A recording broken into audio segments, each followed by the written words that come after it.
start with second module, that is CSS.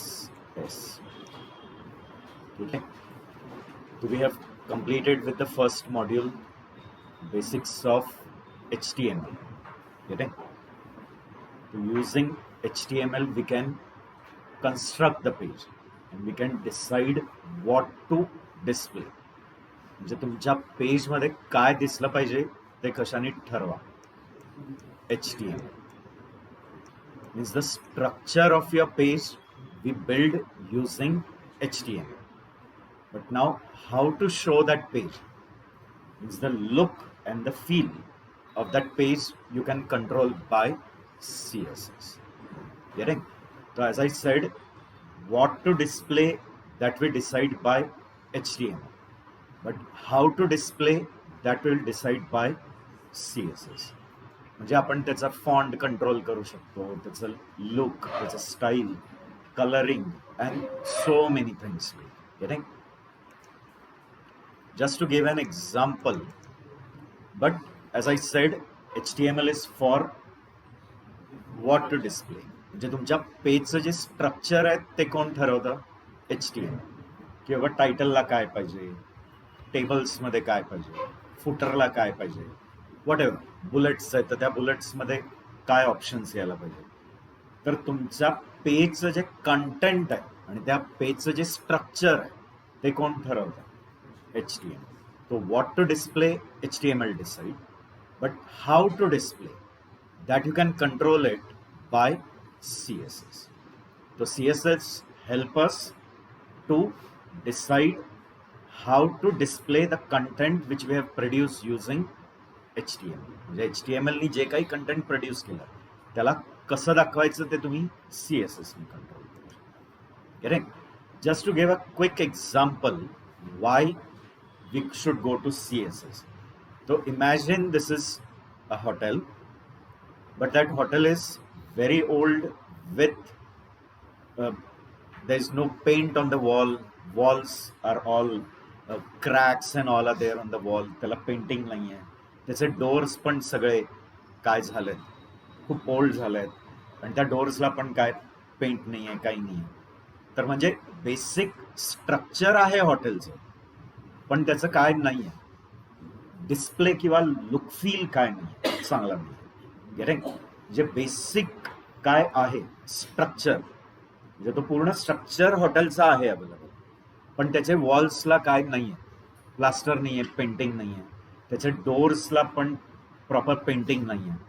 आणि तेच जर मी असं डिस्प्ले केलं, म्हणजे तोच हॉटेल जर ब्युटिफुल फ्लोरिंग केलं आहे, ब्युटिफुल वॉल कलरिंग केलं आहे, रूफ्स प्रॉपर, आर्टिफॅक्ट्स प्लेस केलेलं आहे, पूर्ण त्या हॉटेलमध्ये ॲप्रोप्रिएट प्लेसला काय प्लेस केलं, असे वेगवेगळे आर्टिफॅक्ट्स टाकलेले आहेत, जसे फ्लॉवर पॉट्स आहेत and plants are there, so many things are there. तो with this the same hotel look feel becomes what more elegant. ते अजूनही एलिगंट दिसत आहे, ब्युटिफुल दिसत आहे, त्याचा ॲम्बियन्स अजून काय झाला, खूप जास्त चांगलं दिसायला लागलं. तो obviously you will prefer going into such hotel instead of going into that previous one. And this is possible because of CSS म्हणू शकता. म्हणजे तुम्ही प्लेन HTML वापरून बेसिक स्ट्रक्चर तयार केलं, पण त्याला जर CSS वापरलं तर तोच HTML इतकं जास्त ब्युटिफुल दिसेल, एलिगंट दिसेल, मोर कलरफुल दिसेल, मोर अट्रॅक्टिव्ह दिसेल, and obviously people will redirect to such websites easily. Getting? मग आता हे कसं पॉसिबल आहे? तो as I said we have to use CSS. Getting?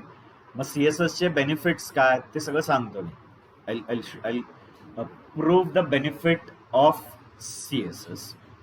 But now what do you mean by CSS? That is Cascading Style Sheet. Getting? त्याला कॅस्कॅडिंग का म्हणतात ते सांगतो. ओके, तो cascading style sheet we call it as. तो CSS जसं HTML stand for hypertext markup language, तो CSS stands for cascading style sheets. It is also a language.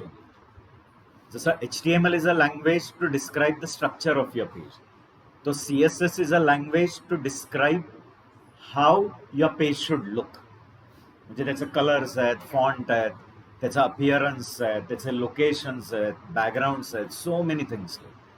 तर तुमचा तो पेज कसा दिसायला पाहिजे ते डिस्क्राईब करणारी एक लँग्वेज आहे आणि ती लँग्वेज म्हणजे CSS.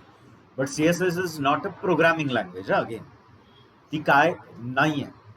It is a language but it is not a programming language, कारण अल्गॉरिथमिक लँग्वेज नाही.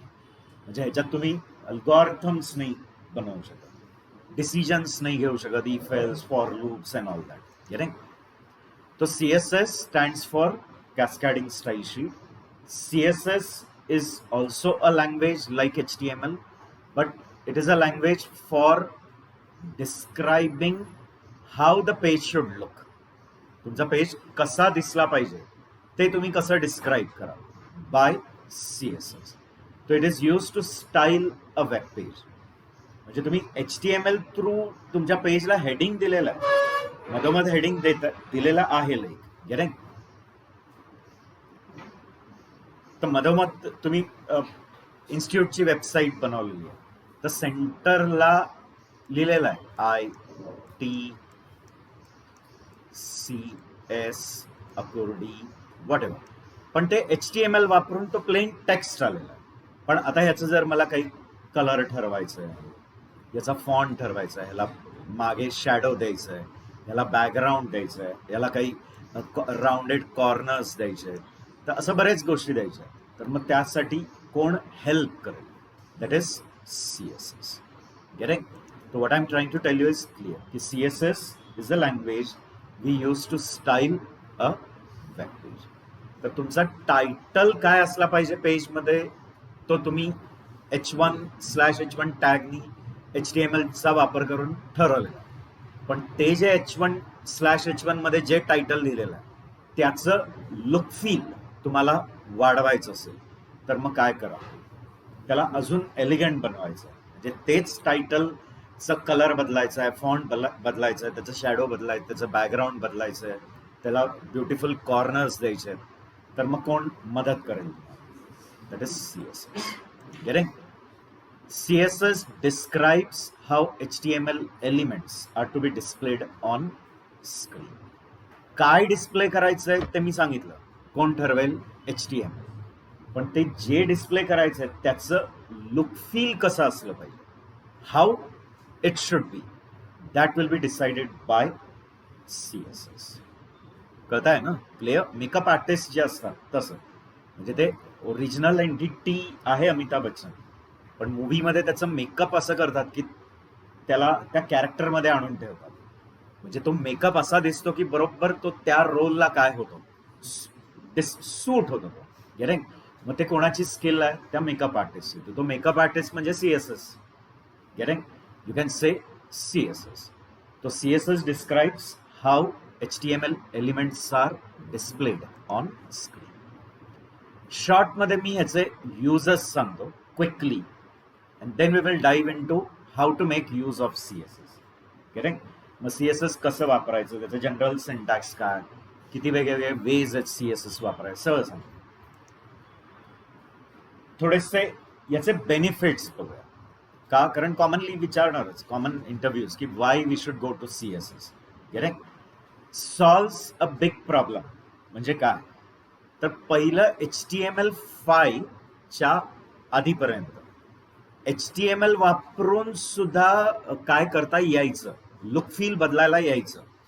हा, ऑब्विसली इतका एन्हान्स फॅसिलिटीज नव्हत्या ज्या CSSनी दिल्या, पण त्यावेळेला काय फॅसिलिटी होती, म्हणजे तुम्ही HTML वापरून कंटेंट डिस्प्ले करू शकता आणि त्याचं लुक फील बदलू शकता. पण ते बदलायला त्यांनी एक फॉन्ट टॅग दिला होता. गेटिंग? आणि मग त्या फॉन्ट टॅगचे ॲट्रिब्यूट्स सेट करायला लागायचे की कलर आहे, साईज आहे, फेस आहे. आता फेस म्हणजे फॉन्ट काय पाहिजे. गेटिंग? मग त्याचा कलर काय, साईज काय. पण प्रॉब्लेम काय व्हायचा की हा फॉन्ट टॅग आपल्याला त्या प्रत्येकाला अप्लाय करायला लागायचा. गेटिंग? म्हणजे आता माझ्या पूर्ण पेजमध्ये 3 पॅराग्राफ्स आहेत, अजून एक पॅराग्राफ आहे, अजून एक पॅराग्राफ आहे, आणि तिघांना मला सेम फॉर्मॅटिंग द्यायचं आहे. म्हणजे same alignment, same font, same line spacing, सगळं सेम अप्लाय करायचं. पॅरा 1 ला पण, पॅरा 2 ला पण, पॅरा 3 ला पण. पण ते खूप हेक्टिक होतं त्यावेळेला. म्हणजे इन शॉर्ट डॉंकी वर्कच, की हा फॉन्ट टॅग कोणाला अप्लाय करावा लागायचा त्या पहिल्या पॅराला. मग त्या फॉन्ट टॅग मध्ये ते सगळे सेटिंग्स द्या, तुमचा फॉन्ट काय, कलर काय, साईज काय, ते सगळं दिलं. पण मग ते सेम गोष्ट मला कोणाला अप्लाय करायचे पॅरा 2, पण परत तोच फॉन्ट टॅग कोणाला अप्लाय करायला लागायचं पॅरा 2, पॅरा 3. तो obviously it is making what the work very very tedious. तर हे जे काम आहे ते कोण सॉल्व करताय? सीएसएस. आता तुम्ही म्हणाल मग सीएसएस मध्ये कसं काय ते सोपं होणार आहे? गेले तर सीएसएस मध्ये तुम्ही एकदाच पॅराची स्टाईलिंग डिफाईन करा, मग ती पूर्ण पेज मध्ये जिथे जिथे पॅरा असतील तिथे सगळीकडे ते स्टाईल काय होणार, अप्लाय होणार. गेले त्याचा एक बेस्ट एक्झाम्पल म्हणजे जर तुम्ही वर्डमध्ये, मायक्रोसॉफ्ट वर्डमध्ये कधी काम केलं असेल आणि त्याच्यात एक फॉर्मॅट पेंटर असतो, कधी बघितलाय? एक फॉर्मॅट पेंटर असतो, असा एक ब्रश असतो, have you seen it? Like no, word file मध्ये आम्ही कामच करत नाही, ते एक दुर्दैव आहे ना. आम्ही प्रोजेक्टचा रिपोर्ट सुद्धा स्वतः करत नाही, आम्ही तो सुद्धा कोणाकडनं तरी उचलून आणतो आणि पहिल्या पेजवर सबमिटेड बायचं नाव आम्ही तेवढं बदलतो. कधीतरी चुकून कळतं की अरे 2021चं 22-23 करायचं आहे, ते पण कोणीतरी सांगतं, आम्ही ते सुद्धा बदलत नाही, असं दुर्दैव आहे. असो बघा, एखादा हा डॉक्युमेंट आहे आणि इथे मी एक स्टाईलिंग अप्लाय केली आहे की त्याचा कलर रेड केलाय, मग त्याला अंडरलाईन केलाय, त्याला बोल्ड केलाय, ठीक आहे. आता ही जी स्टाईल अप्लाय केली ना मी यायला, की त्याला अंडरलाईन केलं होतं, बोल्ड केलं होतं, मग त्याला कलर रेड दिला होता, हेच मला बऱ्याच ठिकाणी अप्लाय करायचं. मग हे परत परत त्या जिथे तिथे जाईन, परत परत तिथे ते बोल्ड, रेड आणि ते, हे किती टीडीएस वर्क आहे. त्या जागी इथे मी ते सिलेक्ट करणार आणि इथे एक फॉर्मॅट पेंटर आहे, तो घेईन, म्हणजे तो डबल क्लिक करेन आणि आता तो मी ज्या ज्या बटनवर, म्हणजे ज्या ज्या वर्डवर क्लिक करेन तिथे सगळीकडे तोच फॉर्मॅट काय होतो, अप्लाय होतो. म्हणजे आपल्याला ते प्रत्येक वर्डसाठी परत परत त्या सेटिंग्स करायची गरज आहे. एकदा केलंय त्या फॉर्मॅट पेंटरने उचलायचं आणि तेच सगळ्यांना अप्लाय करत जायचं. एक्झॅक्टली सीएसएस सिमिलर लाईन्सवर आपल्याला बेनिफिट देणार आहे, की मी पॅरा टॅगचा सेटिंग एकदाच करणं, की बाबा त्याचा फॉन्ट काय, कलर काय, बॅकग्राऊंड काय, ते सगळं. मग पूर्ण पेजमध्ये जिथे जिथे पॅरा असतील त्या सगळ्यांना ते ऍप्लिकेबल होतं. म्हणजे आपल्याला परत परत तो फॉन्ट टॅग काय करायची गरज नाहीये, अप्लाय करायची गरज नाही. रूल कळतंय का मी काय सांगतोय? You understanding what I am trying to tell you? Yes or no? म्हणजे बेनिफिट काय मिळणार ते कळलं का? म्हणजे why it is we are saying it solves a big problem. म्हणजे आपलं काम जे आहे ना ते इतकं कमी होणार आहे की आपण एकदा स्टाईलिंग अप्लाय करणार आणि ती style through out the page सगळीकडे अप्लाय होणार.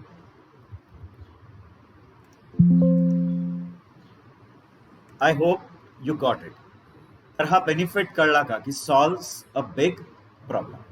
As I said previously, it was possible before HTML5 to do the formatting of your HTML page. They had introduced one tag called font, but using font tag there was already a limitation. म्हणजे त्याच्यात एवढे enhance facilities नाही आहे जे CSS दिल्यात, पण ठीक आहे फॉर्मॅटिंग करू शकत होता. पण मग तो फॉन्ट टॅग काय करायला लागायचा? हा, प्रत्येक एलिमेंटला तो परत परत अप्लाय. म्हणजे माझ्या पेजमध्ये 5 वेळा पॅरा टॅग आहे, प्रत्येक 5 पॅरा टॅगला तो फॉन्ट स्लॅश फॉन्ट, परत फॉन्ट स्लॅश फॉन्ट, आणि मग तेच फॉर्मॅटिंग इन्फॉर्मेशन सगळीकडे काय करायला लागेल, अप्लाय करायला लागेल. तो it solves a big problem, saves a lot of time. आता आपला टाइम का वाचणार आहे? तर तुम्हाला ती फॉर्मॅटिंग इन्फॉर्मेशन परत परत लिहायची नाही. If you write that formatting information once only, you can apply the same formatting throughout the page. म्हणजे ऑब्विसली परत आपलं काम काय होणार, म्हणजे आपला वेळ काय होणार, वाचणार. पटतंय? म्हणजे पूर्ण पेजमध्ये 50 पॅराग्राफ्स आहेत आणि सगळ्या पॅराग्राफला एकच फॉर्मॅटिंग आहे. तर आपलं टाइम वाचणार आहे ना, कारण तुम्ही ते फॉर्मॅटिंगची इन्फॉर्मेशन 50 वेळा लिहिणार का ती एकदाच लिहिणार आणि ती पूर्ण पेजमध्ये सगळ्या 50 ठिकाणी अप्लाय होणार. एकदाच डिफाईन करणार आणि मग तीच इन्फॉर्मेशन पूर्ण पेजमध्ये 50 टाइम्स अप्लाय होईल. तो it is going to save a lot of time. Getting? Then obviously font tag is giving very limited attributes and css gives not many more attributes. म्हणजे कोणापेक्षाही खूप खूप जास्त अजून फॅसिलिटीज सीएसएस ने दिल्या नॉर्मल HTML च्या फॉन्ट. HTML चा जो फॉन्ट टॅग आहे त्याच्यानी जे ऍट्रिब्यूट आपण सेट करायचो त्याच्यापेक्षा खूप भन्नाट आणि खूप एक्स्ट्रा काय दिलेत ऍट्रिब्यूट्स दिलेत. तो सीएसएस gives you many more what attributes. म्हणजे तुम्ही शॅडोज डिसाईड करू शकता, कॉर्नर्स ठरवता येतात, त्या बॉर्डरला शॅडो देता येतं, टेक्स्टला शॅडो देता येतं. किती फॅसिलिटीज आहे. तुम्हाला लाईन्समध्ये स्पेसिंग करता येते. मग तुम्ही ते जे टेक्स्ट आहे त्याचं केस कंट्रोल करू शकता, अप्पर केस, लोअर केस, ते पण तुम्ही कंट्रोल करू शकता की ते तुम्हाला अप्पर केसमध्ये दिसलं पाहिजे, टायटल केसमध्ये दिसलं पाहिजे. सगळ्या facilities. So as it is giving you many more attributes, obviously we will prefer CSS. Page loads faster. का? कारण तुमचा पेज बल्की नाही होणार ना आता. Will the page be bulky? Page bulky कधी झाला असता जर फॉन्ट टॅग आहे. जिथे तिथे सगळ्याचं स्टायलिंग करायला आपल्याला तितक्या वेळा काय लिहावं लागलं असतं, फॉन्ट. मग पेजची साईज काय होणार? कंटेंट वाढलाय ना त्या पेज मध्ये. कंटेंट म्हणण्यापेक्षा पेज मधली ती इन्फॉर्मेशन आहे ती खूप जास्त झाली. मग पेजची साईज जास्त झाल्यामुळे पेजचं लोडिंग पण काय होणार? स्लो. बट कोणत्या केसमध्ये पेज लोडिंग फास्टर होतं? सीएसएस. का? कारण आपण स्टायलिंग किती वेळा डिफाईन करतो? एकदाच. आणि तीच स्टाईल सगळीकडे आपण अप्लाय करतो. ठीक आहे. Easier website maintenance. आता हे पण मी जस्टिफाय करून दाखवतो की वेबसाईट मेंटेनन्स का इझी होतं. आता जर तुम्हाला फ्युचरमध्ये कळलंय की हे जे 50 पॅराग्राफ आहेत याचं मला स्टायलिंग बदलायचं आहे, getting? I want to change a little bit, म्हणजे I want to change the font किंवा मला कलर चेंज करायचं आहे, गेटिंग? तर तुम्हाला त्या सगळीकडे चेंजेस करावे लागतील. यसा नो? आणि चान्सेस आहे की एखाद्या ठिकाणी चेंज करायचं राहिलं तर मग ते इनकन्सिस्टन्सी राहील तुमच्या पेजमध्ये. त्याच्या जागी जर सीएसएस वापरला आणि मोर एव्हर एक्सटर्नल सीएसएस, म्हणजे तुम्ही एक .css ची फाईल बनवायची. सीएसएस एक्सटेन्शन देऊन एक काय तयार करा, फाईल. गेटिंग? त्या फाईलला काय नाव द्यायचं ते द्या. ही एक काय बनवली आहे, एक फाईल. त्या फाईलमध्ये तुम्ही काय डिफाईन करा. ऐकता ना मी काय सांगतोय? Yes know all of you? Hello ले ऐका. तर त्याच्या आत मी काय डिफाईन करणार, म्हणजे सगळे स्टाईल इन्फॉर्मेशन की बाबा पॅरा टॅगला काय पाहिजे, TD ला काय स्टाईल पाहिजे, वॉट एव्हर, ते सगळी स्टाईलिंग मी एकदाच कशात डिफाईन करणार? .css. आणि ही .css मी माझ्या HTML पेजमध्ये लिंक करणार by using a link tag, जे आता आपण बघणार आहे. Don't worry. लिंक टॅग मध्ये मी href मध्ये त्या फाईलचं नाव येईल. आता ही फाईल माझ्या HTML फाईलमध्ये मी इन्क्लूड केली तर ह्याच्यात जे काही स्टायलिंग इन्फॉर्मेशन आहे ते सगळं स्टायलिंग इन्फॉर्मेशन कुठे अप्लाय होईल? माझ्या पेजला. आता मी म्हणतोय की मेंटेनन्स का इझी? तर फ्युचरमध्ये जर तुम्हाला चेंजेस करायचे, फक्त या एका फाईलमध्ये काय करायचे चेंजेस, आणि ते चेंजेस तुमच्या पूर्ण पेजमध्ये काय होतील? रिफ्लेक्ट होतील. तुम्हाला 10 ठिकाणी जाऊन चेंजेस करायचे का? So you just have to make the change in that .css, and whatever changes you do, they are automatically reflected in all the pages wherever you have linked that CSS. म्हणजे जेवढ्या HTML page मध्ये तुम्ही ती CSS काय केली आहे link, तो change automatically सगळीकडे काय होणार? इफेक्ट देणार. म्हणजे आपली वेबसाईट मेंटेनन्स सोपी होते. कळतंय का नाही? मेंटेनन्स म्हणजे कळलं ना? फ्युचर जर त्या वेबसाईटचं काय करायचं, रिइंजिनिअरिंग करायचं, मॉडिफिकेशन करायचं, मग मॉडिफिकेशन करायला तुम्हाला 10 ठिकाणी मॉडिफिकेशन करायचंय का फक्त एका CSS मध्ये बदललं की तो चेंज सगळीकडे अफेक्ट करेल? एका CSS मध्ये चेंजेस केले की ते चेंजेस सगळीकडे अफेक्ट होतील. म्हणून आपण म्हणतोय की आपली वेबसाईट मेंटेनन्स काय आहे, इझी आहे जर तुम्ही काय वापरता, CSS. Getting? And multiple device compatibility. मला वाटतं ज्या वेळेला आपण वेब डेव्हलपमेंट सुरू केलं फर्स्ट लेक्चर, तेव्हा आपण सांगितलं की व्हॉट इज वेब डेव्हलपमेंट. तर web development is a process of developing websites which using same code base, म्हणजे कोड बेस सेम वापरणं, but it can run on any device. म्हणजे तो फोन असू दे, तो टॅबलेट असू दे, किंवा तो सेलफोन किंवा तुमचा लॅपटॉप असू दे, त्याचं ओरिएंटेशन वगैरे बदलेल, म्हणजे तो त्या अकॉर्डिंगली ते ऍडजस्ट करून घेईल, पण तोच कोड बेस सगळीकडे चालेल. म्हणजे तुम्हाला टॅबलेटसाठी वेगळी वेबसाईट बनवायची गरज नाही, आणि लॅपटॉपसाठी वेगळी वेबसाईट, आणि माझ्या PC साठी वेगळी, आणि सेलफोनसाठी वेगळी, असं काही गरज नाही. एकच वेबसाईट डिझाईन करा आणि ती तुम्ही कशामध्येही काय करू शकता, आणि ते कशाने शक्य आहे, CSS नी ते फार इझिली करता येतं. गेटिंग? तो मल्टिपल डिव्हाइस कम्पॅटिबिलिटी. तर मला वाटतं बेनिफिट्स काय ते कळले थोडक्यात. Yes no guys?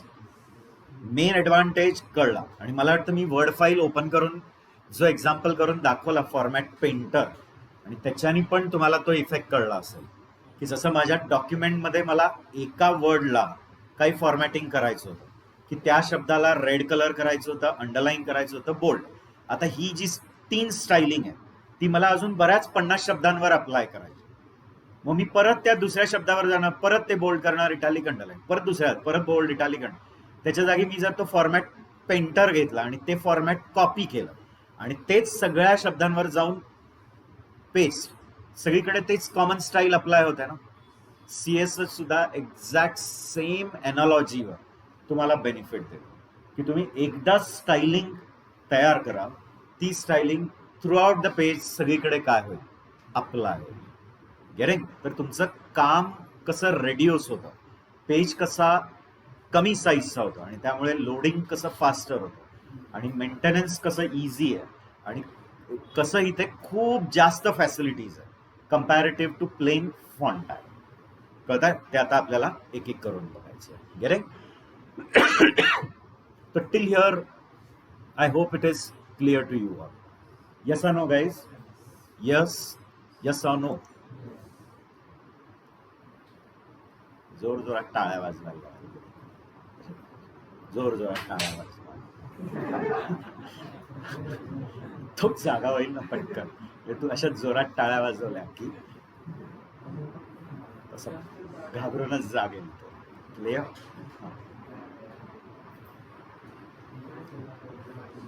त्याला लगेच कळतं मी काय बोलतोय. ते टेलिपॅथी आहे, ते टेलिपॅथी असते ना, तसं आहे. त्याला लगेच कळतं की सरांचा ऍक्च्युअली बोलायचा उद्देश काय. क्लिअर? कळ. Let's move ahead. Yes Omkar, पुढे प्रोसीड करूया का आपण?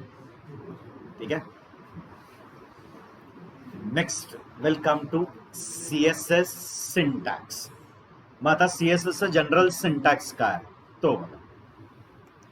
ठीक आहे. इथे सिलेक्टर येतं. मग सिलेक्टर म्हणजे ते एलिमेंट ज्याच्यावर तुम्हाला स्टायलिंग अप्लाय करायची. मग ते सिलेक्टर म्हणजे डायरेक्ट HTML एलिमेंट असू शकतो, किंवा तो ID असू शकतो, क्लास असू शकतं, किंवा ग्रुप ऑफ एलिमेंट्स असू शकतात. Anything it can be. We will come to it one by one. तर इथे काय असणार आहे? सिलेक्टर. मग सिलेक्टर म्हणजे तो एलिमेंट ज्याच्यावर तुम्हाला काय अप्लाय करायचं, स्टाईल. मग आला ओपन ब्रेस, गेटिंग? आणि मग येणार डिक्लरेशन्स, परत सेमिकोलन, परत पुढचा डिक्लरेशन असेल तर तो द्या, सेमिकोलन, आणि ही ब्रेस ब्रॅकेट कम्प्लीट. हा जो डिक्लरेशन आहे तो कसा लिहायचा आहे, तर प्रॉपर्टीचं नेम कोलन आणि त्या प्रॉपर्टीची value. It is very much like dictionary. आता काहींचं पायथॉन नाही झालेलं आहे, पायथॉनमध्ये डिक्शनरी आहे, किंवा जसं जावामध्ये पण हॅश टेबल, हॅश मॅप वगैरे आहेत, तर त्या कन्सेप्टवर बेस्ड आहे की आणि व्हॅल्यू, किंवा जेसन कन्सेप्ट आहे, जावा स्क्रिप्ट ऑब्जेक्ट नोटेशन. मग त्यात सुद्धा सगळ्या गोष्टी अशा असतात की व्हॅल्यू, की व्हॅल्यू. आता हे कन्सेप्ट पण जेव्हा आपण जे क्वेरीला येऊ, जावा स्क्रिप्टला येऊ, तेव्हा अजून कळेल. तर इथे दिसतंय सगळं कशाच्या फॉर्ममध्ये, फक्त इथे कॉमा नाही आहे, प्रत्येकाला कशाने सेपरेट केलं. तर प्रॉपर्टी आणि त्याची व्हॅल्यू, प्रॉपर्टी आणि व्हॅल्यू, आणि अशा ढिगाने प्रॉपर्टीज दिल्या इतक्या. तर त्या सगळ्या काही कव्हर होऊ शकत नाही, जेवढ्या पॉसिबल आहेत तेवढं मी प्रयत्न करतो. Getting clear? कारण आत्ताच मास्टर करून पाठवलं तुम्हाला, मग कंपन्यांमध्ये काय कराल ना, म्हणजे तिकडे पण थोडं काहीतरी शिकायला ठेवलं पाहिजे ना. करेक्ट? मग ते कंपनीतले लोक, तुमचे जे सिनियर्स असतील त्यांना इन्फिरिटी कॉम्प्लेक्स येईल, कारण तसंही त्यांना पण काही येत नसतं. मग ते तुम्हाला एवढं यायला लागलं, मग त्यांना इन्फिरिटी कॉम्प्लेक्स येईल. म्हणून थोडंफार ठेवू आपण. करेक्ट? तर CSS सिंटॅक्स कसं आहे, तर बघा इथे पहिला असणार सिलेक्टर. मग मी काय सांगितलं, सिलेक्टर म्हणजे तो HTML एलिमेंट ज्याच्यावर तुम्हाला त्या प्रॉपर्टीज काय करायच्या आहेत, अप्लाय. मग तो जो सिलेक्टर आहे तिथे तुम्ही डायरेक्ट HTML एलिमेंटचं नाव पण लिहू शकता. लाईक मी इथे P लिहिलं, तर मग ह्या प्रॉपर्टी कोणाला अप्लाय होतील, P टॅगला, म्हणजे पॅरा टॅगला. इथे TD लिहिलं, तर ही सगळी स्टायलिंग कशाला अप्लाय होईल, TD टॅग. मग तुमच्या पेजमध्ये जिथे जिथे टेबल आहे, त्या टेबलमध्ये जिथे जिथे TD/TD आहे, त्या सगळ्यांना ती स्टाईल अप्लाय होईल. गेले? पण मग कधी कधी तुम्हाला सगळ्या पॅराला नाही अप्लाय करायचं. म्हणजे आता पेजमध्ये 50 पॅराग्राफ्स आहेत, पण सगळ्या पॅराग्राफला ती सेम स्टायलिंग नको आहे मला. त्यातल्या एका पॅराग्राफला थोडं वेगळं पाहिजे. मग तुम्ही त्या पॅराग्राफला ID द्याल आणि मग इथे ID देऊन त्याची स्टायलिंग करा. कळत आहे? तर तसं फॅसिलिटी आहे. किंवा तुमच्या पेजमध्ये बरेच एलिमेंट आहेत, पण त्यातला मला H1 ला आणि पॅराला, या दोघांनाच एक सिमिलर काय अप्लाय करायची स्टाईल, बाकी सगळ्यांना वेगळी, पण H1 ला आणि पॅरा टॅगला सेम. मग मी त्यांना क्लास देणार. H1 ला आणि P ला काय देऊन ठेवेल, क्लास, आणि मग इथे मी तो क्लास वापरून ती स्टाईलिंग करेन. गेले? तर असे बरेच वेज आहेत, सगळे आपण एक एक करून बघणार आहे. Don't worry, lot things to learn. General syntax बघा पाहिजे. ठीक आहे? सिलेक्टर, मग ओपन ब्रेस, क्लोज ब्रेस, आणि त्याच्या आत कॉमा सेपरेटेड लिस्ट ऑफ काय येणार, डिक्लरेशन्स. ठीक आहे? ओके. सिलेक्टर कोण आहे, तर मी सांगितलं HTML element you want to style, म्हणजे ज्याला तुम्हाला स्टायलिंग अप्लाय करायचंय तो इथे. मग जर तुम्हाला पॅराटॅगला स्टायलिंग अप्लाय करायचंय, तर सिलेक्टरच्या जागी काय वापराल, पॅरा. मग आता हे सगळे स्टाईल्स कोणाला अप्लाय होतील, पॅराटॅगला. गेटिंग? ID दिला असेल तर तशी ID वापरा. लाईक इथे मी लिहिलंय #ID1. ठीक आहे? मग ही स्टायलिंग कोणाला अप्लाय होईल, तुमच्या पूर्ण पेजमध्ये त्या एलिमेंटला ज्याची ID ही आहे. पण ID युनिक असतात, म्हणजे पूर्ण पेजमध्ये एलिमेंट्सला ID काय होऊ शकत नाही, repeat. ID should be distinct. मग ती युनिक ID ज्याची असेल त्याला ही स्टाईल अप्लाय होईल. आणि तुम्ही क्लास पण देऊ शकता. क्लासला डॉटनी सुरू करायचं. मग आता मला सांगाल, ही सगळी स्टाईल कोणाला अप्लाय होईल, त्या सगळ्या एलिमेंटला ज्याचा क्लास ॲट्रिब्यूट हाय. कळत आहे? ते सगळे एलिमेंट ज्यांच्या क्लास ॲट्रिब्यूटमध्ये व्हॅल्यू काय, हे क्लासचं नाव आहे, त्या सगळ्यांना ती स्टाईल इन्फॉर्मेशन काय होणार, अप्लाय. गेटिंग? तर ऐका ऑल ऑफ यू केअरफुली. ऐकायचं आहे, लक्षात ठेवायचं, आपल्याला काही येत नाही. हे लक्षात ठेवा. म्हणजे भले येत असेल तरी माहिती आहे तुम्हाला काही येत नाही, करेक्ट. तर you have to learn in that way that we don't know anything, we have to hear him what is saying. मग तुम्ही जाऊन त्याच्यावर पुढे काय करा, काय एक्सप्लोअर करा, रिसर्च करा, पीएचडी करायची तर ती पीएचडी करा, जे काय क्लिअर डेप्थमध्ये ब्रेथमध्ये काय कसं त्याच्यावर तुम्हाला स्टडी करायचं ते करा. पण आधी बेसिक इन्फॉर्मेशन जी मी सांगतोय ती पहिली ऐका. क्लिअर. डिक्लरेशन्स कसे असणार आहेत? प्रॉपर्टीचं नाव कोलन आणि त्या प्रॉपर्टीची व्हॅल्यू. मग प्रॉपर्टीचं नाव सपोज कलर आहे तर अकॉर्डिंगली कलर व्हॅल्यू द्या. करेक्ट. साईज प्रॉपर्टीज असू शकतात, फॉन्ट डॅश साईज, मग इकडे साईज द्या अकॉर्डिंगली. मग स्मॉल आहे, एक्स्ट्रा स्मॉल आहे, लार्ज आहे, एक्स्ट्रा लार्ज आहे.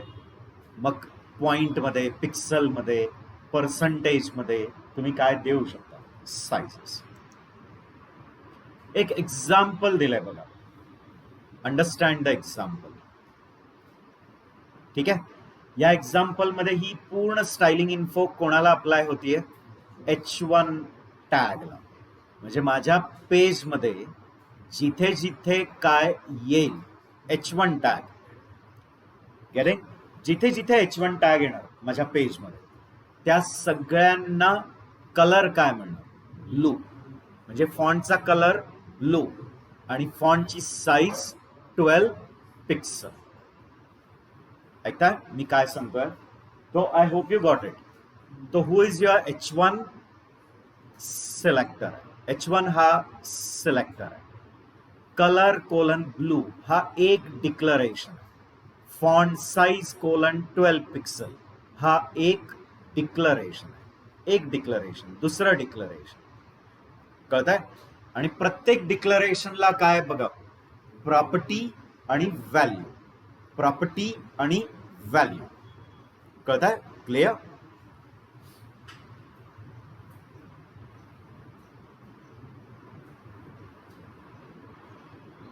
राईट.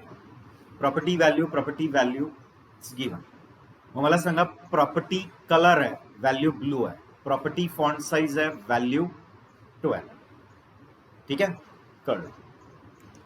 आता हे अप्लाय कसं करायचं ते सांगतो. म्हणजे आता ही स्टायलिंग इन्फॉर्मेशन कशी द्यायची, काय वेनी आपण ही स्टायलिंग इन्फॉर्मेशन देणार ती सांगतो. Till it is clear.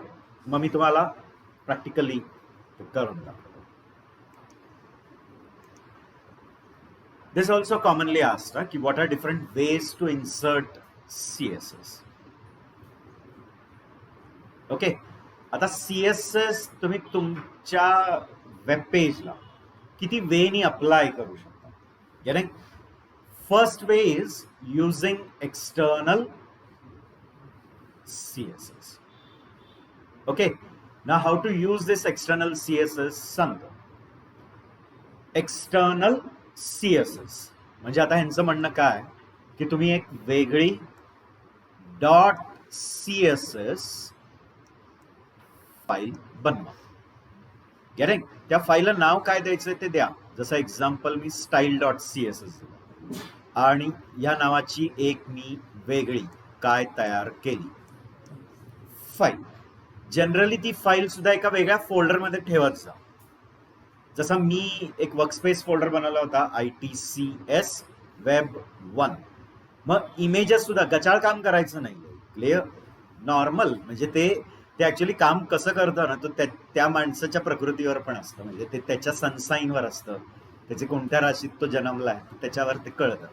म्हणजे काही लोकांना काम काय करायची सवय असते, सिस्टमॅटिक असते. क्लिअर.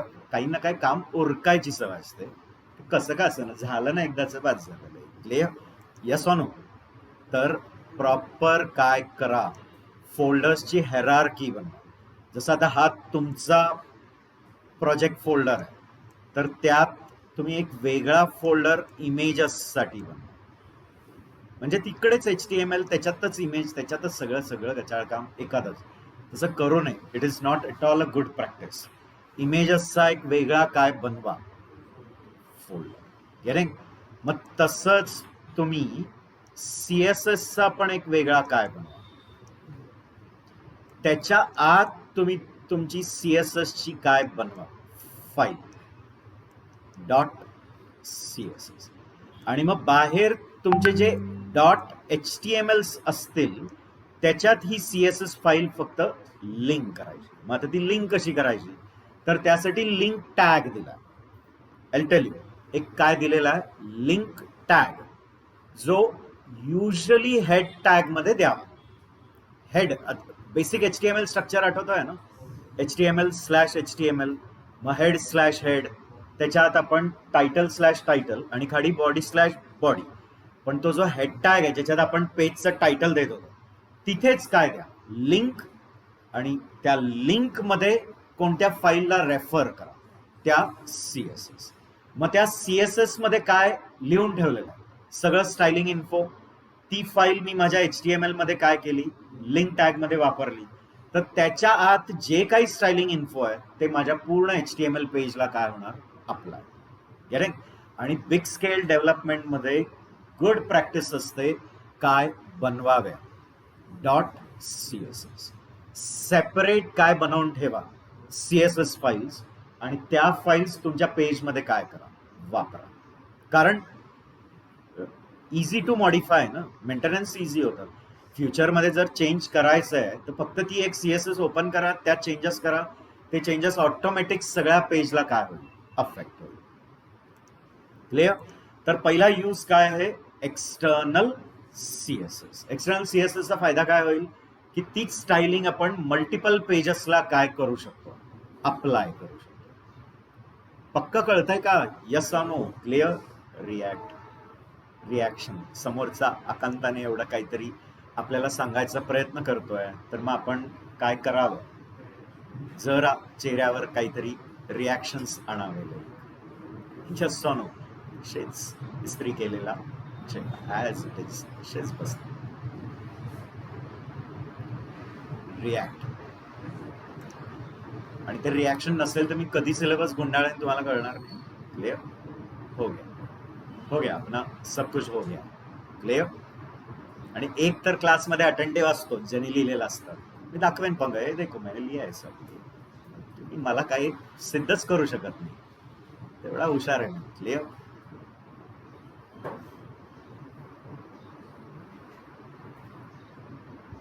रिॲक्ट करा.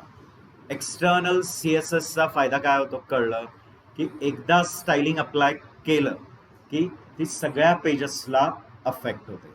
मग मॉडिफिकेशन्स, बग फिक्सिंग सगळं सोपं होतं ना.